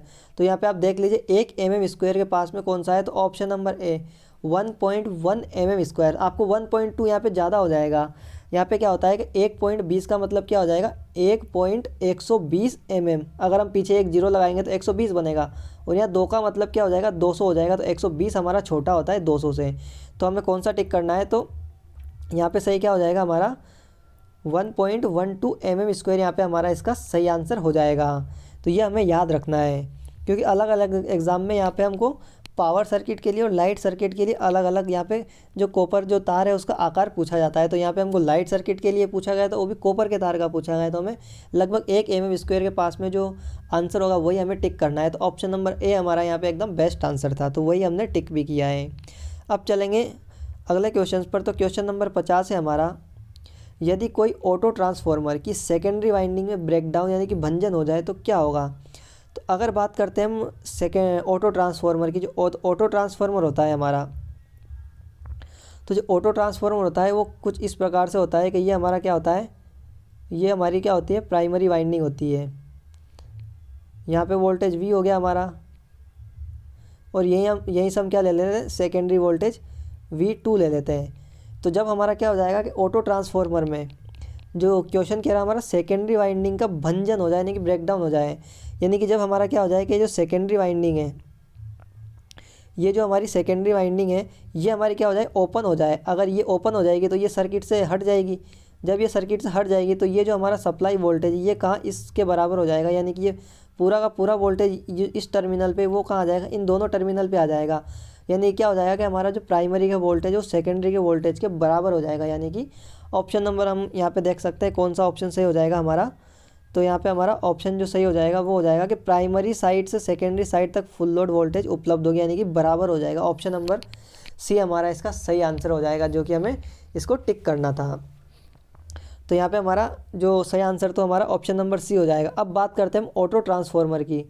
तो ऑटो ट्रांसफार्मर के लिए जब हम बात करते हैं कि जब भी हम 2 वाइंडिंग ट्रांसफार्मर होता है, जो हम नॉर्मल जो हम ये जो होता है हमारा क्या होता है, इसे हम बोलते हैं 2 वाइंडिंग ट्रांसफार्मर। जब हम इस ट्रांसफार्मर को कन्वर्ट करते हैं किसमें, एक ऑटो ट्रांसफार्मर जब हम बदलते हैं कुछ इस प्रकार वाले ट्रांसफार्मर में, तो हमारे जो केवीए रेटिंग होती है ट्रांसफार्मर की वो क्या हो जाती है, जो केवीए रेटिंग होती है वो क्या हो जाती है बढ़ जाती है। तो ये क्यों बढ़ जाती है, क्योंकि जो ऑटो ट्रांसफार्मर होता है इसमें जो पावर जो ट्रांसफ़र होती है वो कंडक्टिवली भी ट्रांसफ़र होती है और इंडक्टिवली भी ट्रांसफ़र होती है, दोनों ट्रांसफ़र होती है। इस वजह से हमारी जो पावर होती है ऑटो ट्रांसफार्मर की जो रेटिंग होती है वो बढ़ जाती है। और जो ऑटो ट्रांसफार्मर होता है इसका यूज़ जो उपयोग की बात करें तो इसका उपयोग किसके लिए किया जाता है, एज ए बूस्टर के रूप में किया जाता है। और बूस्टर के लिए कहाँ किया जाता है, तो जब हम ट्रांसमिशन लाइन होती है, जब एसी ट्रांसमिशन लाइन की बात करते हैं तो उसमें वोल्टेज ड्रॉप होता है, उसे कम करने के लिए हम किसका यूज़ करते हैं, तो बूस्टर के रूप में एज ऑटो ट्रांसफार्मर का उपयोग करते हैं। तो ये हो गया दोस्तों हमारे 50 क्वेश्चन। तो हमने इस वीडियो में 50 क्वेश्चन को डिस्कस किया। अब बाकी ये क्वेश्चन है वो हम अगले वीडियो में डिस्कस करेंगे। तो अगर आपको हमारा ये वीडियो अच्छा लगा है तो वीडियो को लाइक ज़रूर करें, और चैनल पे पहली बार आए हो तो चैनल को सब्सक्राइब जरूर कर लीजिए, ताकि हम जब भी कोई नया वीडियो अपलोड करें तो उसका नोटिफिकेशन आपको सबसे पहले मिल सके। मिलते हैं दोस्तों अगले वीडियो में, तब तक के लिए बने रहें हमारे